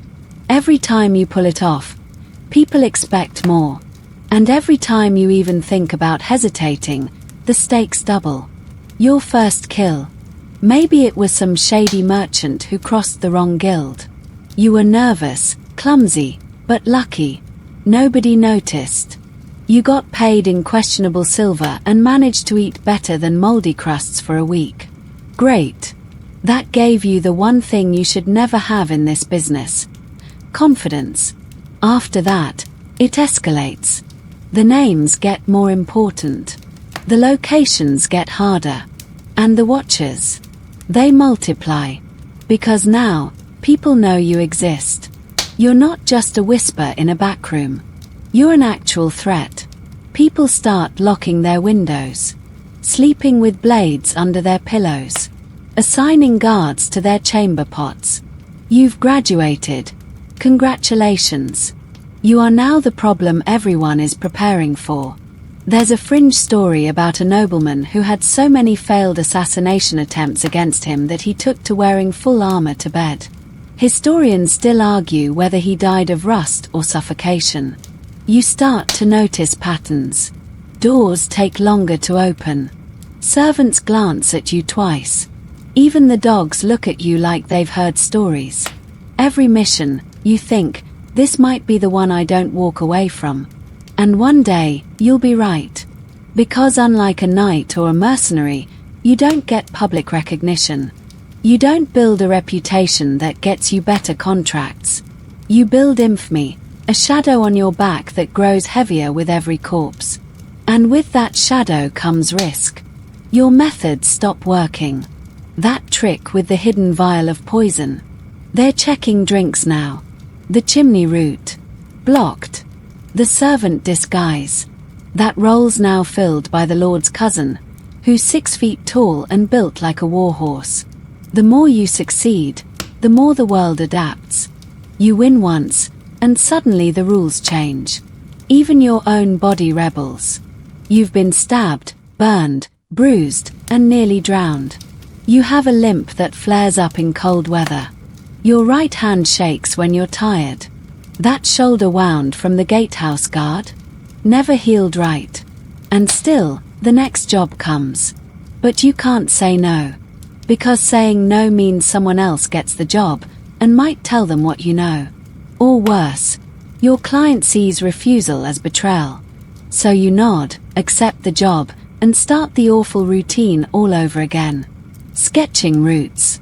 Studying guards. Figuring out which of the Duke's mistresses might leave a window open. And all the while, the pressure mounts. Every success is a curse.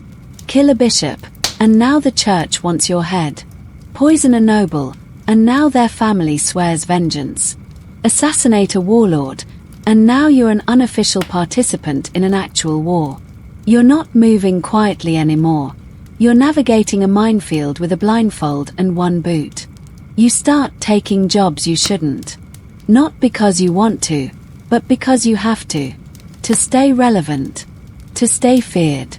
Because the moment people stop believing you're dangerous, you're just a man in a cloak with too many enemies and no friends. One historian compared the life of an assassin to that of a juggler on a sinking ship. Always performing, always adjusting, always wet. And like a juggler, you couldn't drop anything. Ever. There's no retirement plan. No one last job with a big payoff and a peaceful exit. That's fantasy. What actually happens is this: you either get caught, get killed, or one day, you walk into a job thinking this one's easy, and don't walk back out. You start dreaming of things that aren't jobs. Maybe a small farm. A dog. A quiet life where no one expects you to be anything but a name on a tax roll. But then you wake up, cold sweat soaking your shirt, hand clutching the knife under your blanket. And you realize that dream isn't yours anymore. It belongs to someone else. Someone who died the moment you picked up your first blade. So every new job becomes less about the kill and more about survival. Less about gold, more about buying time. You're not rising in the ranks. There are no ranks. Just gravity pulling harder each time, and a growing awareness that the higher you climb, the farther you'll fall. You're the best at what you do, and that's exactly why it won't end well. Let's talk about the golden years, retirement, the big fade-out, the quiet endgame every assassin secretly dreams about. Spoiler: it doesn't exist.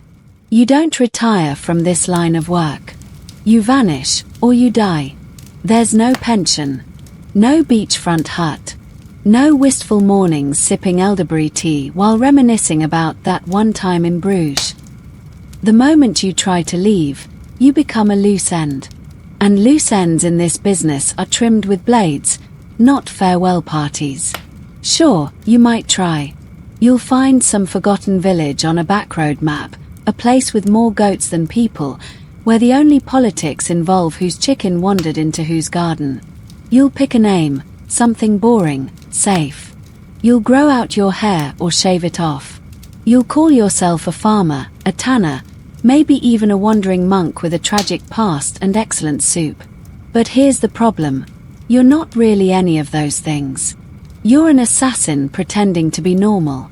And the world, especially the nasty little corners of it you've touched, does not forget. You might make it a few months, maybe even a year. You grow turnips. You drink rainwater. You trade in the market with people who don't know the kind of things you've done. And just when you start to think maybe, you've escaped it, you see something. A mark on a traveling merchant's bag.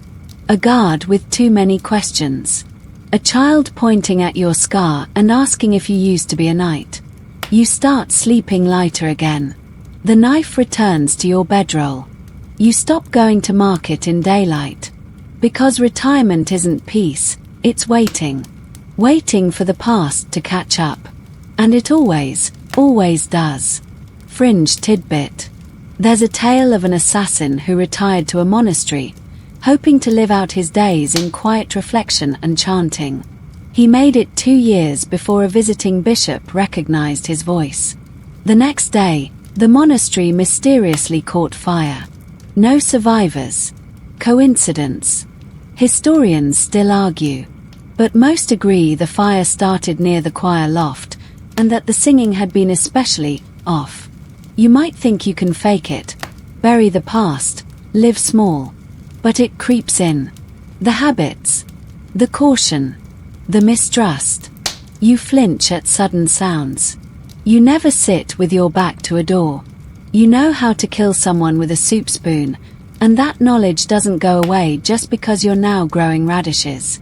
Even if the world lets you live, your own mind doesn't. You start remembering the faces. Not the famous ones, the nobles and generals. The small ones.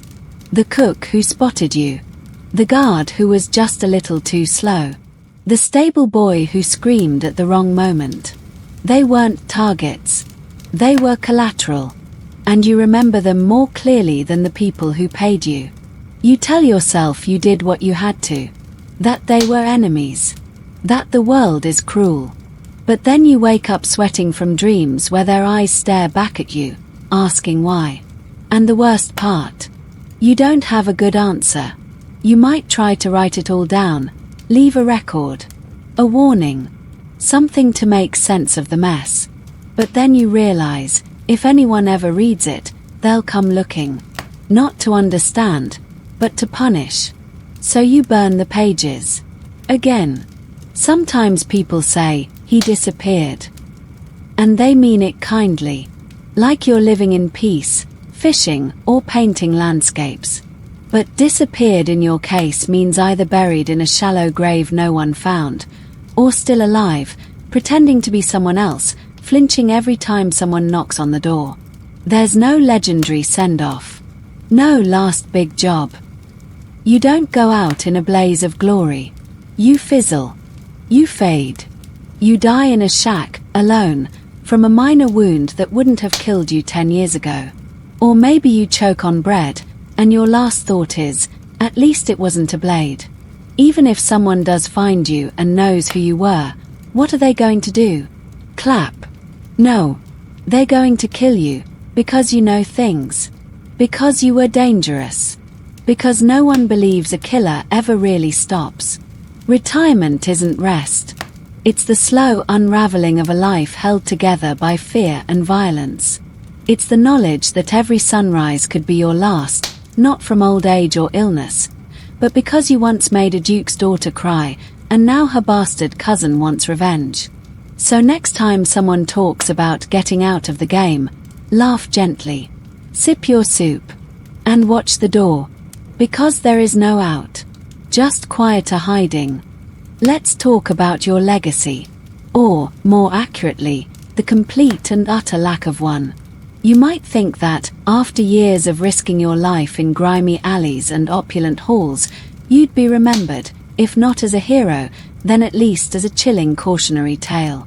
Some whispered name etched into tavern lore. A murky figure in the background of a noble's downfall. A moniker passed around by servants and spooked guards, always spoken in low tones. But no, that's not how it ends. The best assassins aren't remembered. They're erased. You didn't build a legacy. You built a void, an invisible trail of disappearances, strange deaths, and convenient accidents. And when the dust settled, nobody pointed to you. They pointed to curses, to karma, to God's mysterious will. You didn't get fame. You got theories. And you know what? That's how you survived. If your name had ever made it into a song or broadsheet, you'd be dead. A legend is just a bigger target. The more people who knew about you, the more wanted posters went up. The more coin purses opened. The more daggers were drawn. No, fame wasn't a reward. It was a death sentence with extra flair. So you didn't sign your work. You didn't leave calling cards or symbols. You didn't write your story in blood across stone. You did the job. You disappeared. And when people tried to figure out who had done it, they found nothing. That was your signature, absence. Fringe tidbit. In some cases, assassins were deliberately forgotten. After particularly sensitive jobs, like political hits sanctioned by powerful patrons, records were destroyed. Witnesses vanished. Sometimes, even the client was later silenced. The job erased itself, like a grim ripple in a still pond. Historians still debate whether some infamous deaths were even murders at all, or just oddly convenient timing. If you tried to write your story, to leave a chronicle, you'd have had to burn it every time someone got close. You couldn't leave journals, keepsakes, or monuments. Even something as small as a pendant or a sketch risked identifying you. So your past became fog. And as the years dragged on, you started to forget pieces of it, too. Your name changed so many times you couldn't remember the first one. Was it Thomas? Leo? Did you have a middle name? Did your mother call you by a nickname when you were small? The answer dissolved somewhere between the fourth fake identity and the seventh burned document. And in your darker moments, you wondered, what was the point? You'd removed tyrants, snuffed out abusers, toppled cruel barons and arrogant bishops. You'd done things, ugly, necessary things, that maybe changed the course of history, even if just by a little. But no one would ever know. Not properly. Your name would never be written in the margins of power. Your choices would never make it into schoolroom tapestries or village tales. Or worse, they would, but as someone else's victory. Oh, that assassination. Duke Eddard caught the culprit himself, of course. No, he didn't. You poisoned the wine and slipped out a side door while he was snoring into his beard. But he got the credit. You got the night sweats. Sometimes, you imagined what people might say if they did know. Would they call you a villain? A savior? A myth? You'd like to think someone, somewhere, would say, he tried. But even that seemed unlikely. People didn't care about the how, just the what. And the what was a dead noble. End of story. You never even got a proper grave. If you were lucky, you'd collapse under a tree somewhere and be buried by a kind stranger who mistook you for a wayward traveler. If not, you'd rot in a ditch, bones picked clean by crows, and your story would end like so many others, in silence. Historians still argue about the identities of several infamous unknown assassins. Was the shadow behind the fall of Prince Belron a former mercenary? A jilted servant? A jealous noble? The records are vague. The truth, likely buried under centuries of redacted letters and burned archives. And if one of them was you, well, you'll never get the credit. Because the final irony of being a truly skilled assassin is that no one knows your name. Not really. Not anymore. You never became a figure. You became a shadow. The boogeyman of the powerful. The story they don't tell, because telling it means admitting they lost. You lived a life of ghosts and whispers, and in the end, You became one. You've made it this far, alive, just barely. You've dodged blades, escaped fortresses, outwitted dogs and duchesses, and survived betrayal more times than you can count. But by now, something deeper has settled into your bones. Not just fatigue, not just paranoia. Paranoia is a beginner's game. What you've developed is a refined, full-time obsession with survival. It's not just that you're careful. It's that you're never not watching. You sit in taverns with your back to the wall. Not because it's dramatic, but because you have to. You need to see every face that enters. You memorize footsteps. You note who orders what, who stirs their drink too long, who shifts in their seat every time someone moves near the exit. You can't help it. Your brain runs constant threat assessments. Who's armed? Who's lying? Who's trying to remember where they've seen you before? Your eyes never rest. Not fully. You sleep like a cat in a thunderstorm, light, twitchy, and always ready to flee. Your dreams are brief and jagged. You don't dream of peace. You dream of knives. Sometimes yours, sometimes not. You're not just suspicious of people. You're suspicious of everything. A coin that lands oddly. A breeze when there's no window open. A loaf of bread that smells too much like almonds. These aren't just quirks. These are signs. Clues. Potential ends. There's a fringe detail from a 15th century diary written by a barkeep who swore one of his regulars, scruffy, quiet, good tipper, once stabbed a sausage before eating it. Just to be sure it wasn't hiding a needle. Did it help? No idea. But the sausage didn't get the drop on him, so there's that. Historians still debate whether medieval assassins were mentally stable. Some describe them as focused professionals, others as dangerously unhinged. But most agree on this. Long-term survival in that trade required an unhealthy level of hypervigilance. You weren't just wary. You were a walking storm warning. And it doesn't fade with age. If anything, it gets worse. Every creak becomes a trigger. Every knock a potential ambush. You start talking to yourself, not in full sentences, just little reminders. Left door. Dog barked twice. Man in blue cloak has no shadow. Even in quiet moments, your mind won't let go. You sit by a river, watching the sunlight flicker off the water, and suddenly you're calculating how deep it is, how fast the current runs, and whether a body would be visible from the road. It's exhausting. And completely normal, for you. You develop rituals. Habits that anchor you. Maybe you always pack your things the same way. Maybe you whistle 3 notes before entering a new town. Maybe you carry a pebble in your shoe just so you know something isn't right. Because the minute everything feels perfect, you know that's when you're most at risk. People start to notice. The way you flinch. The way you scan. The way you never laugh at jokes that mention poison. You try to play it off, just a nervous traveler, you say. But even the dullest barmaid eventually realizes you're not just nervous. You're haunted. And if you ever let your guard down, just once, it always backfires. Maybe you let yourself enjoy a festival. Just one dance. One mug of sweet wine. You blink, and someone's shouting your description in the next alley over. Maybe it wasn't even meant for you. But your heart is already pounding, your legs already moving, your knife already in hand. You don't do mistakes.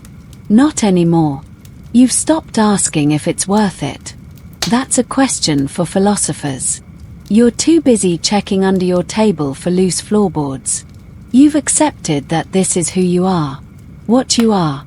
A coil of tension wrapped in a cloak and smeared in yesterday's dust. Even your posture has changed. You walk like you're ready to sprint. Sit like you're about to stand. Your hands twitch near your belt even in casual conversation. Someone asks what time it is, and your brain's first thought is what's their angle. The truth is, you've become a creature of survival. Not quite human, not quite ghost. A liminal being who exists between trust and threat. Your instincts are honed to the point of madness, and yet, somehow, they keep you alive. Because while others sleep peacefully in their beds, confident that their doors will hold and their neighbors mean well, you know better. You know that the world is full of blades and lies and whispered contracts. You know that safety is an illusion bought with paranoia and paid for in silence. You know that one careless moment, one lazy day, one deep breath, and it's over. So you keep watching, keep calculating, keep surviving, because if you don't, no one else will do it for you. One mistake. That's all it takes. You can have a perfect plan, memorized maps, the exact guard rotations, and 3 backup escape routes. But one slip, a snapped twig, a muttered word too loud, a candle left burning, and suddenly, everything's fire and shouting and sharp things aimed at your insides. In your line of work, there's no cushion, no mulligan. You don't get to shrug and say, next time. Because next time assumes you're still breathing. And that assumption, dangerous. Let's paint the picture. You're crouched in the rafters of a chapel, breathing shallow, watching a cardinal below mutter his evening prayers. You wait for the bell to toll, your signal to strike. But someone sneezes. Not you. A monk. Somewhere in the back. But it startles the cardinal. He shifts. You throw your blade, expecting to catch his throat. Instead, his shoulder. He screams. Congratulations. You've just failed. And the response is immediate. The guards surge in. One sees your boot hanging just slightly from the ledge. Another screams. You jump, roll, sprint. You almost make it. But almost means you'll be bleeding by morning. That's the game. You don't get second chances. Not with lords. Not with targets. And definitely not with accidents. There's a chilling fringe tale of a would-be assassin who dropped his dagger in a hallway. Just a single clatter on the stone. The sound echoed. A servant investigated. The mark was alerted. The killer fled, but the dropped blade had his initials carved on the hilt, a vanity touch from his younger, dumber years. They tracked him down within days. Hung him in the very hallway he was meant to stain with blood.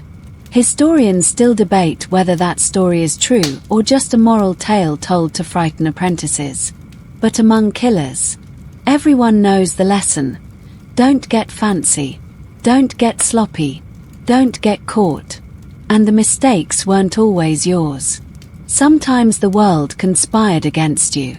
A cat yowling at the wrong moment. A candle flickering too brightly.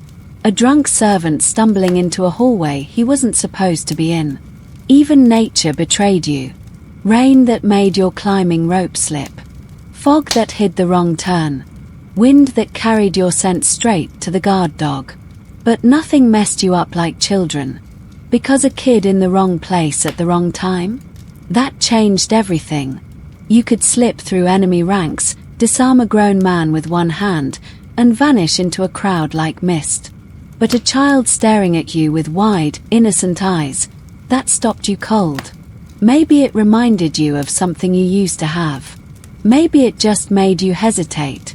And in this line of work, hesitation kills. That pause. That moment of conscience. That's when a door creaks. A sword sings from its sheath. A yell erupts. And suddenly, you're the one being hunted, heart pounding in your ears, breath coming short, mind screaming, why didn't I just finish the job? Because mistakes weren't just tactical. They were emotional. And emotional mistakes lingered. They echoed in your thoughts for days, weeks. They made your hand shake during the next job. Made you overcompensate. Made you ruthless when caution was needed. Or cautious when ruthlessness would have saved your skin. Every veteran assassin has one. The moment they remember as the one that nearly ended it all. Maybe it was a hesitation. Maybe a misjudged leap. Maybe a locked door that shouldn't have been locked. But they remember. Vividly. The smell. The sound. The cold sweat. The exact shape of the wound they didn't get stitched until 3 towns later. You learn to plan for errors. You pack 2 of everything. You test every vial. You walk every route forward and backward before the mission. You wear plain boots, no flappy cloaks, and never carry anything that jingles. And yet, you still mess up. Because you're not perfect. You're tired.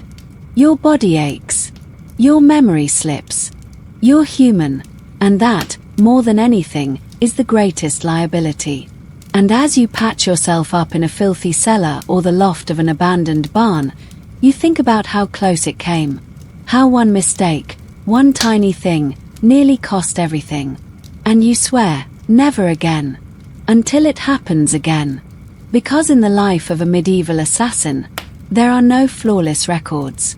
Just lucky streaks. And every streak, no matter how careful, no matter how skilled, ends with a slip. So you go back to planning. Back to checking every shadow.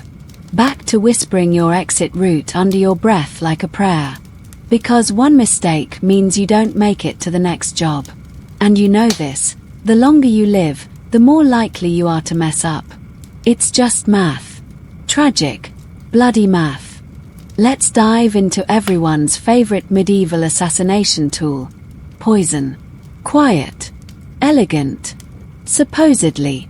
Until you realize you're just as likely to kill yourself as your target, and you start wondering why you didn't just take up knitting instead. Poison had a mystique. The image of a secret vial, a subtle drop in wine, a dying gasp over roasted pheasant. Sounds clean. Efficient. But the reality. Poison was a gamble, a stinky, unpredictable game of herbal roulette played in dim light with 0 training and a 40% chance of explosive side effects. First problem. Ingredients. You couldn't just stroll into the apothecary and ask for a bottle of noble killer juice. You had to find things yourself. That meant digging through swamps for nightshade, scraping mold off old bread, or grinding up bugs you hoped were the right kind. A misidentification meant the difference between swift death and mild discomfort followed by very confused guards. You tested what you could, on rats, mostly. Sometimes pigs. Sometimes yourself, if you were very dumb or very desperate. And dosage. That was guesswork. There were no scales. No measurements.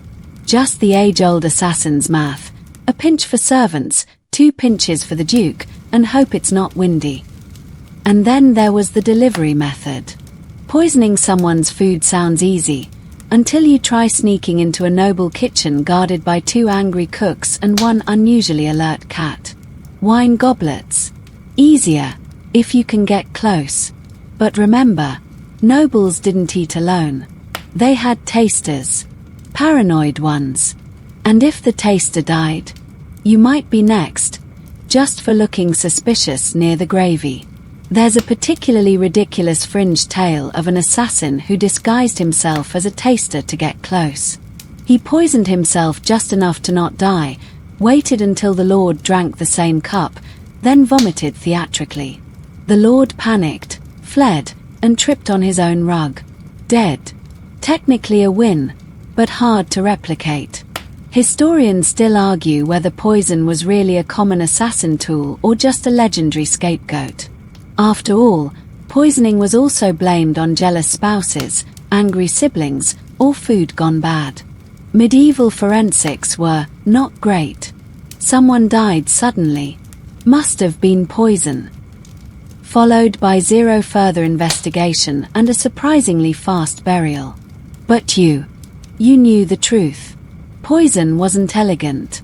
It was messy, risky, and unpredictable. Sometimes it worked beautifully, a quiet death, no fuss. Other times, it caused a scene. The target convulsed, vomited, screamed about curses, and gave everyone in the room a vivid trauma. Guess who everyone looked at first? Yep. The guy with the shifty eyes and a bag that smelled like crushed almonds. Then there's the storage issue. Poisons don't age well. Some lose potency. Others become more dangerous. One assassin reportedly died after a leaky vial soaked into his belt. He didn't notice until he passed out mid-meal and was found face down in soup. Irony level. Maximum. You tried everything to stay safe. Wax-sealed pouches. Hollow rings. Tying tiny flasks under your cloak.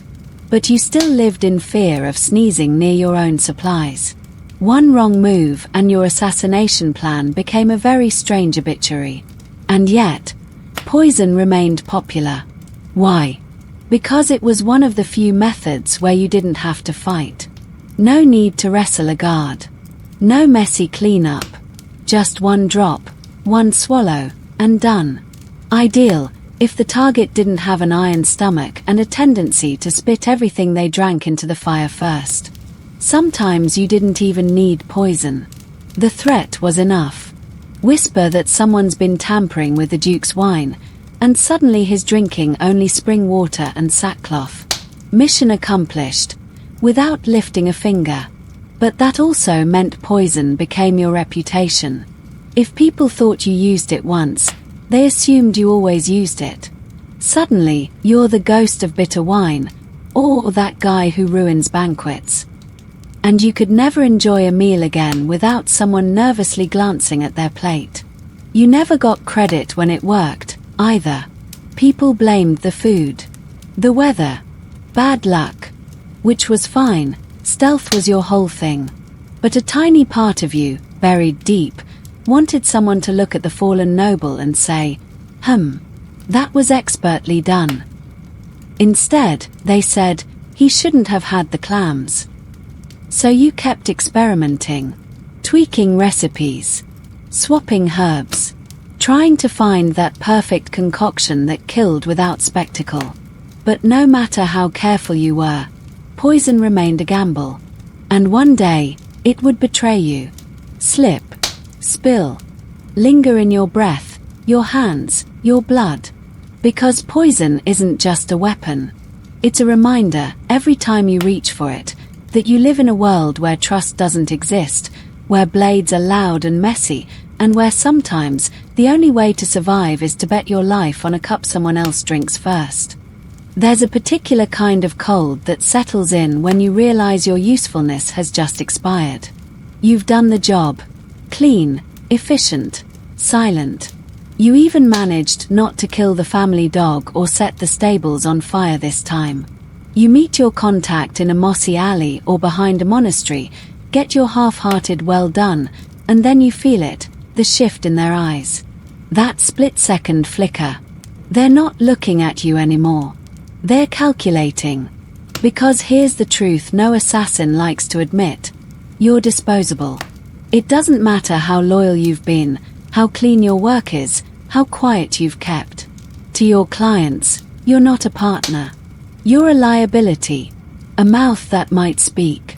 A dagger that might swing the wrong way next time. And they're already asking themselves, do we pay him again? Or do we solve the problem for good? So they send someone. Maybe it's fast, an ambush the next night while you sleep in a pigsty 2 towns over.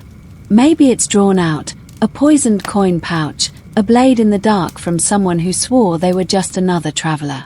Or maybe it's more elegant. They set you up. Send you on a job that's not really a job. Tell you to meet someone who turns out to be a captain of the guard. Funny misunderstanding. They'll say, right before you're hogtied and interrogated. Fringe tale. One assassin was supposedly rewarded with a beautiful cottage on the edge of a lake. He lasted 3 days before the entire place went up in flames. No one could find a trace of his client, the man who gave him the deed, or even the man who built the place. Historians aren't sure if he ever existed. Some think the whole thing was a story assassins tell each other to remind themselves. Never trust a happy ending. You try to outthink it. Stay ahead. You never meet in the same place twice. You watch the watcher. You ask questions that sound harmless but mean everything. How long have you known the bishop? Didn't your manservant used to be left-handed? You test their story, their loyalty, their patience. Because if you catch even a hint of deception, you're already gone. Historians still argue whether this kind of client betrayal was common or the stuff of legend. Some say only the most high-profile assassins were at risk. Others insist that once you took a coin to kill, you started a timer, and the last thank you would come with a blade. And what if the betrayal doesn't come right away? That's worse. Now you're stuck in limbo, wondering when it's coming. You live in a loop of double checks and night terrors, waiting for the day your luck runs out. Sometimes the betrayal comes from the next client. Word spreads. You're effective, discreet, affordable. Suddenly, people want your services. But what they really want is leverage. To say, I've got him on retainer, while planning the very job that will eliminate the need for a retainer at all. And sometimes, just sometimes, you're betrayed not because you talked, or failed, or threatened. You're betrayed because you exist. Because your very presence is a reminder to your client of what they're capable of. What they've done. And that guilt festers. They look at you and see their sins in a cloak. And one day, they decide to wipe the slate clean. So you adapt. You become preemptive. You disappear before they can decide. You vanish so completely, so suddenly, that even they start to doubt whether you were ever real. You leave notes that say paid in full in your own handwriting. You torch your safe houses. You trade identities like coins. Because staying alive isn't about skill anymore. It's about vanishing before the knife lands. And yet, sometimes they still find you. Because someone always talks. The servant you bribed. The healer who stitched your side. The guard who swore he'd look the other way. They whisper your name, not out of betrayal, but carelessness. Or greed. Or fear. You learn to trust no one. Not even those who seem like you. Especially not them. Because if there's one thing assassins do worse than trust, it's share. There's no brotherhood here. Only silence. And survival. And if you somehow manage to avoid the client's blade, if you see the betrayal coming, sidestep the trap, and slip away with your skin intact, then congratulations. You've earned the right to keep running. To wonder every night if the man sitting across the inn from you is just a traveler, or a cleaner sent to tidy up the mess that is you. Because being a medieval assassin isn't about one job, one kill, or one betrayal. It's about knowing, deep in your bones, that every client eventually turns into an enemy. And the better you are, the sooner that happens. There's getting caught, and then there's getting caught in the Middle Ages, a truly unforgettable experience filled with noise, nonsense, and more showmanship than a traveling juggler with a drinking problem. You might imagine that if you were captured, you'd face a fair trial, evidence weighed, a defense mounted. Oh, my sweet summer listener. That kind of thinking gets you dunked in a barrel of holy water and declared possessed. Medieval justice wasn't about fairness. It was about spectacle.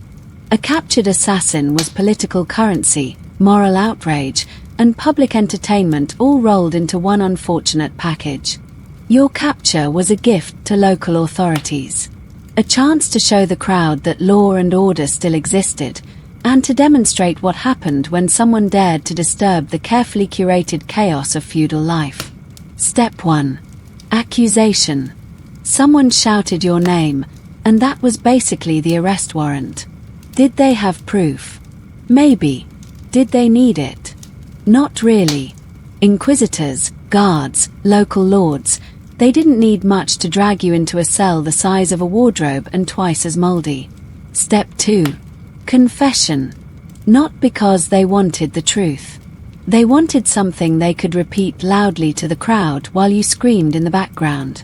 And if you didn't talk, well, they had ways of helping you remember. Let's talk about torture. Gently. You'd be asked to confess to everything: the murder, the conspiracy, the dark arts, speaking to ravens, cursing the Duke's boots. Anything went.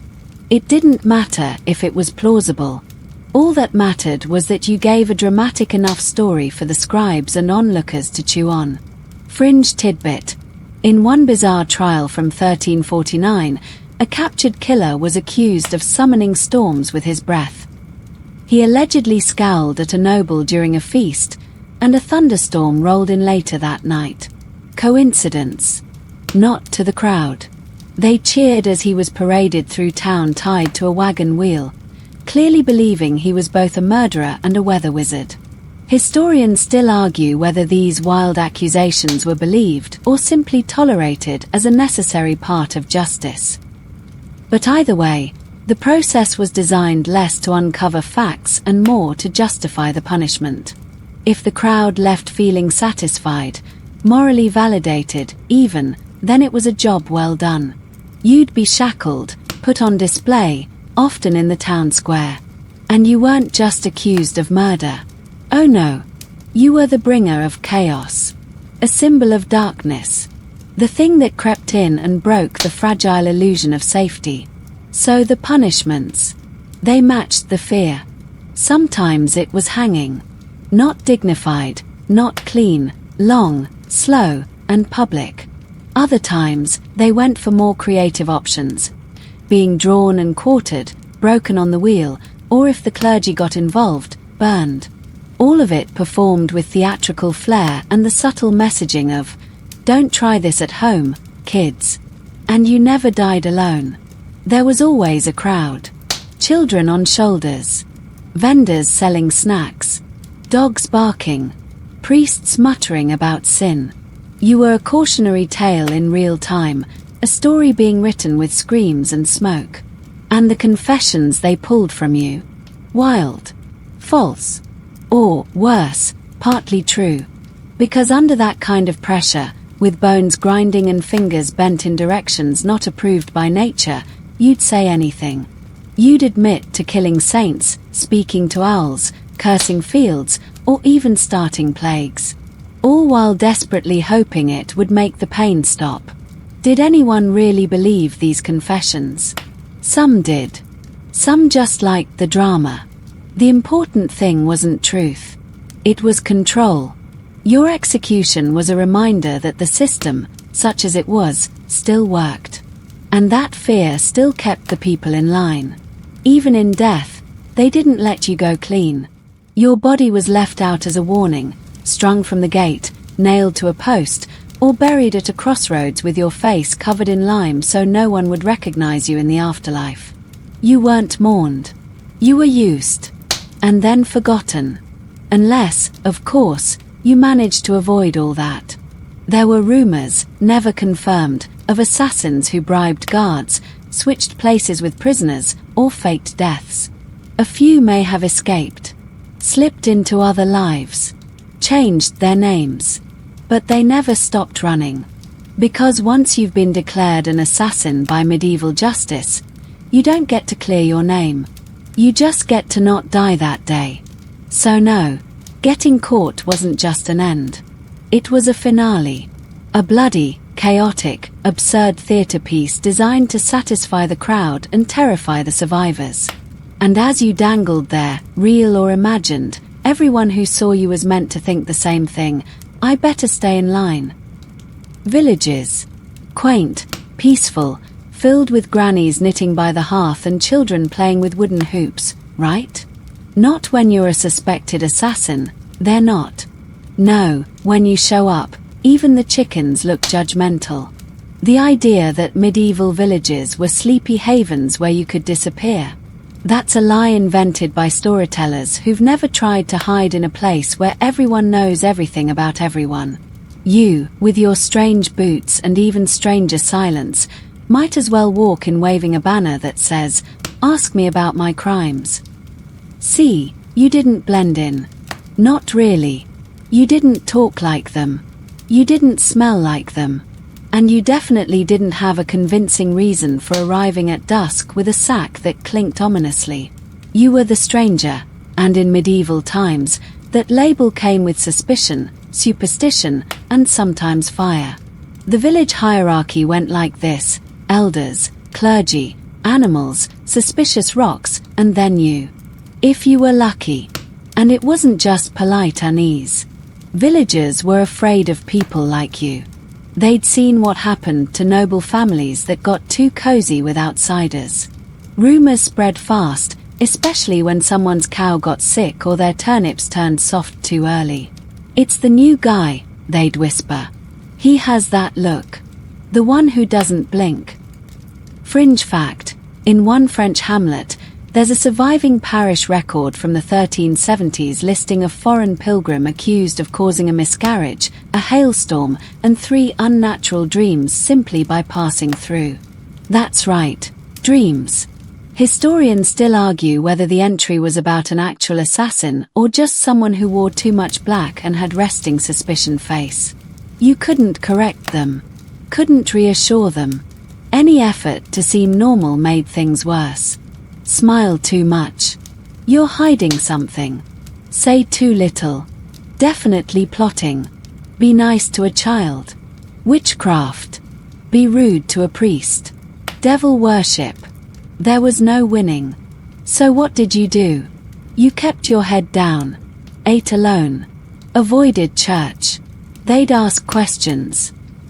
You slept in barns or under carts, too afraid to trust the itchy wool blanket from the overly friendly widow who, frankly, seemed a little too curious about what was in your satchel.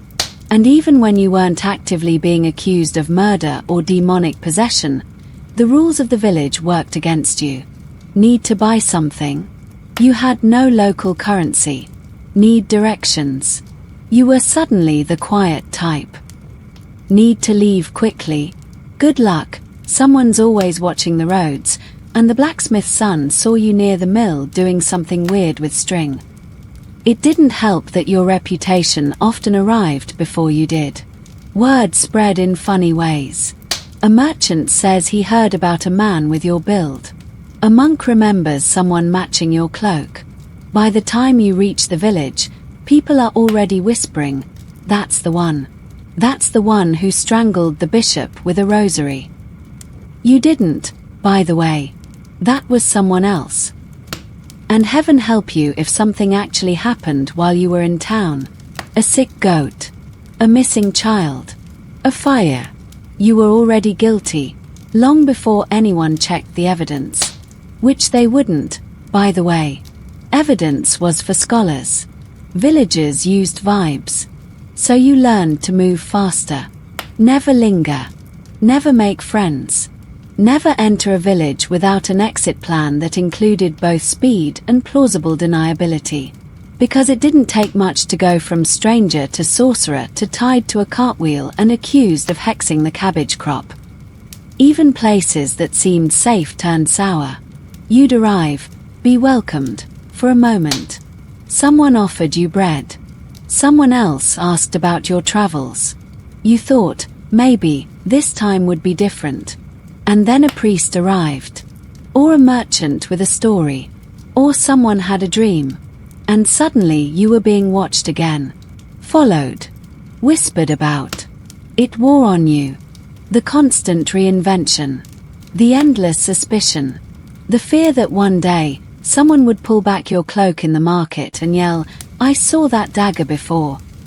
You could never put down roots. Never stay long enough to be trusted. Because in medieval villages, safety wasn't about who you were. It was about who people thought you were. And if they thought wrong, you didn't get a trial. You got a mob. Villages weren't havens. They were pressure cookers. And you were the match. Let's imagine, for just a breath, that somehow you survive it all. The kills. The escapes. The betrayals. The mobs, the dogs, the poison that didn't quite stay in its vial. You're older now.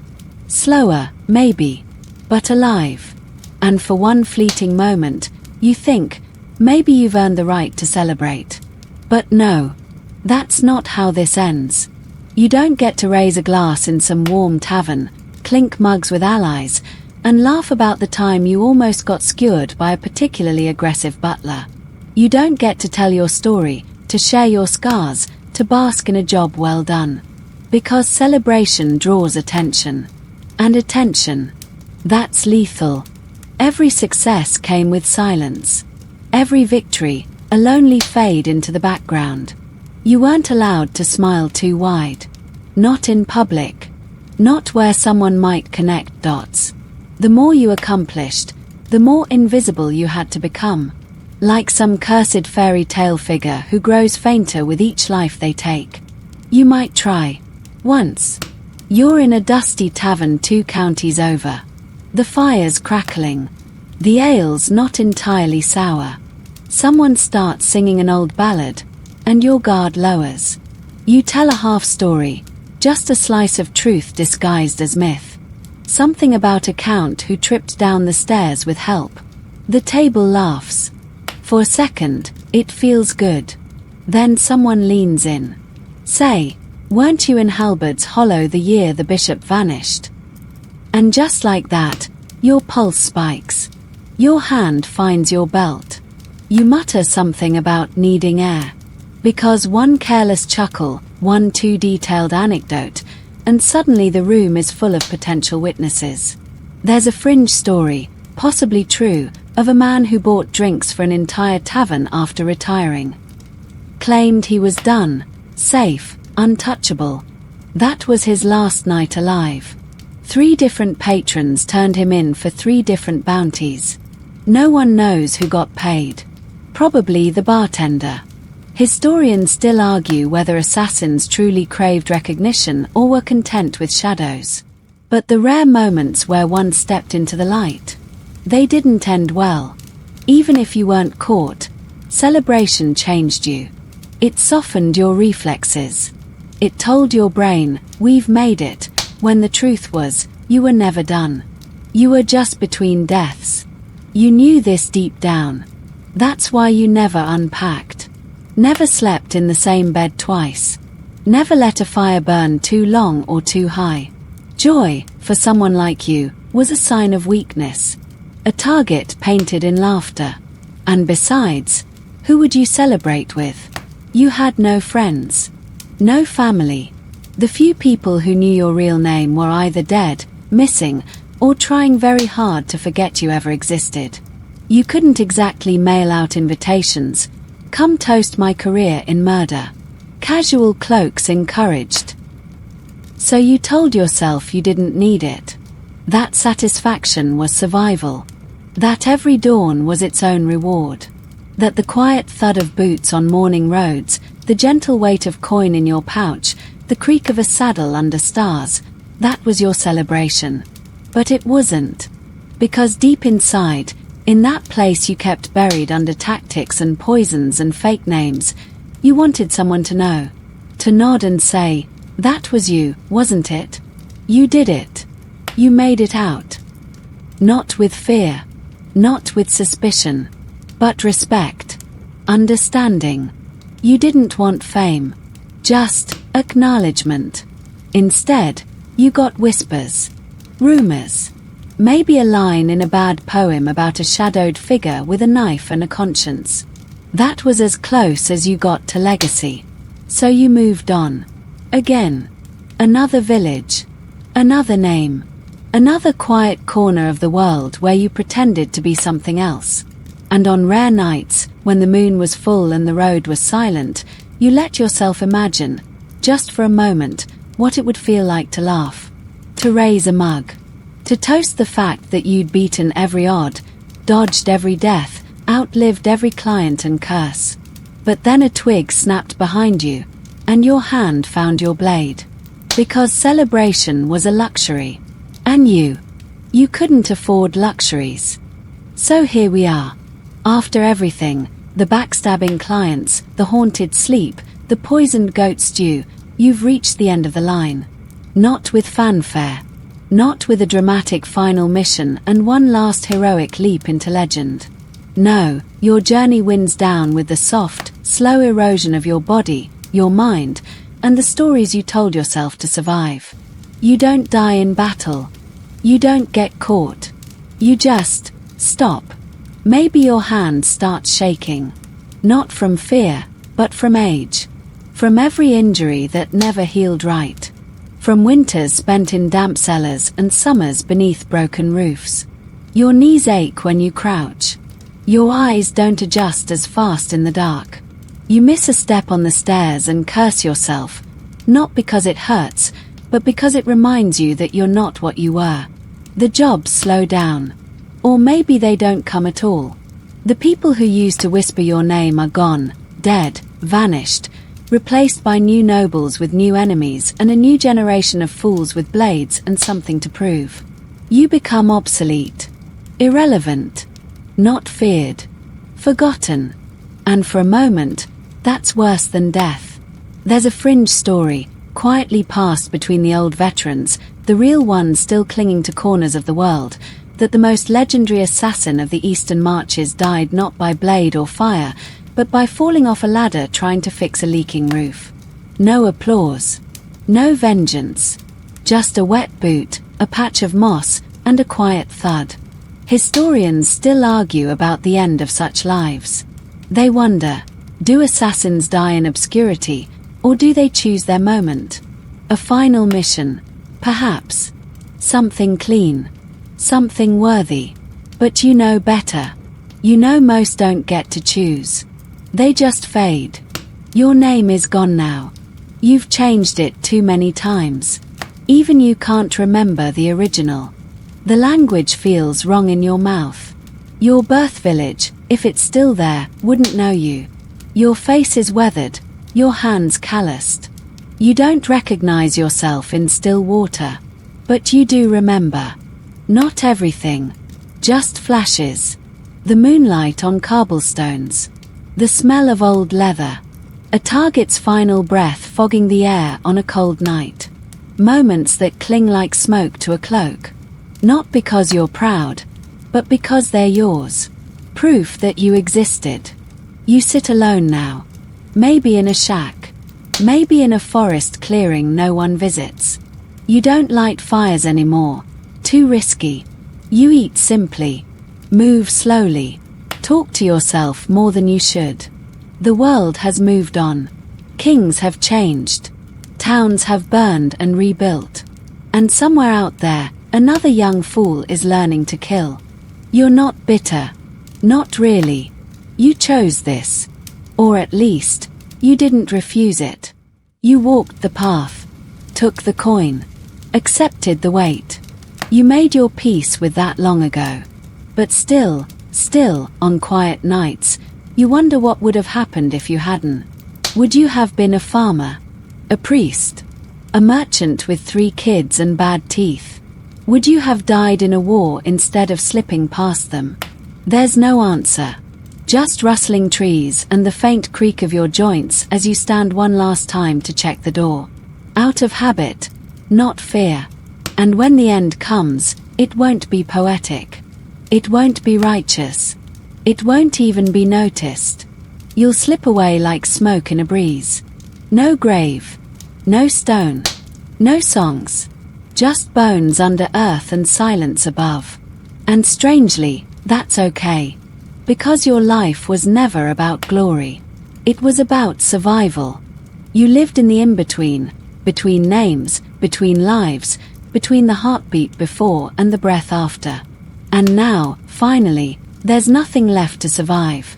So you close your eyes. And for once, no one follows. As the tale winds to a close, your breath slows. The images, the shadows, the blades, the flickering torchlight on ancient stone begin to blur around the edges. That voice in your head, the one that always whispered warnings, finally grows quiet. There are no more locks to pick, no more targets to track, no more footsteps to flee. Just stillness. You sit back. The weight of centuries, of silent kills and sleepless nights, begins to lift. Like dust shaken from an old cloak. You feel it, that strange, almost unfamiliar warmth of peace. Not safety, perhaps, but peace. The kind that comes not from hiding, but from having nothing left to run from. A soft wind rustles the leaves. Somewhere in the distance, an owl calls. The world hasn't changed. It never really does. But you have. The tension in your shoulders, the reflexes that once coiled like springs, they ease, just a little. Your hand rests lightly on your lap. No blade. No need. Maybe, in this final quiet, you've found what all those coins and contracts could never buy. A moment. A single moment that belongs only to you. So let it fade now. Let the memory of shadows dissolve into the comfort of darkness. You're not the villain. Not the hero. Just a story, gently settling to rest in the folds of time. And if someone, somewhere, one day speaks of you again, let them wonder. Let them imagine. Let them dream. But for now, you can sleep. You're safe. It's over.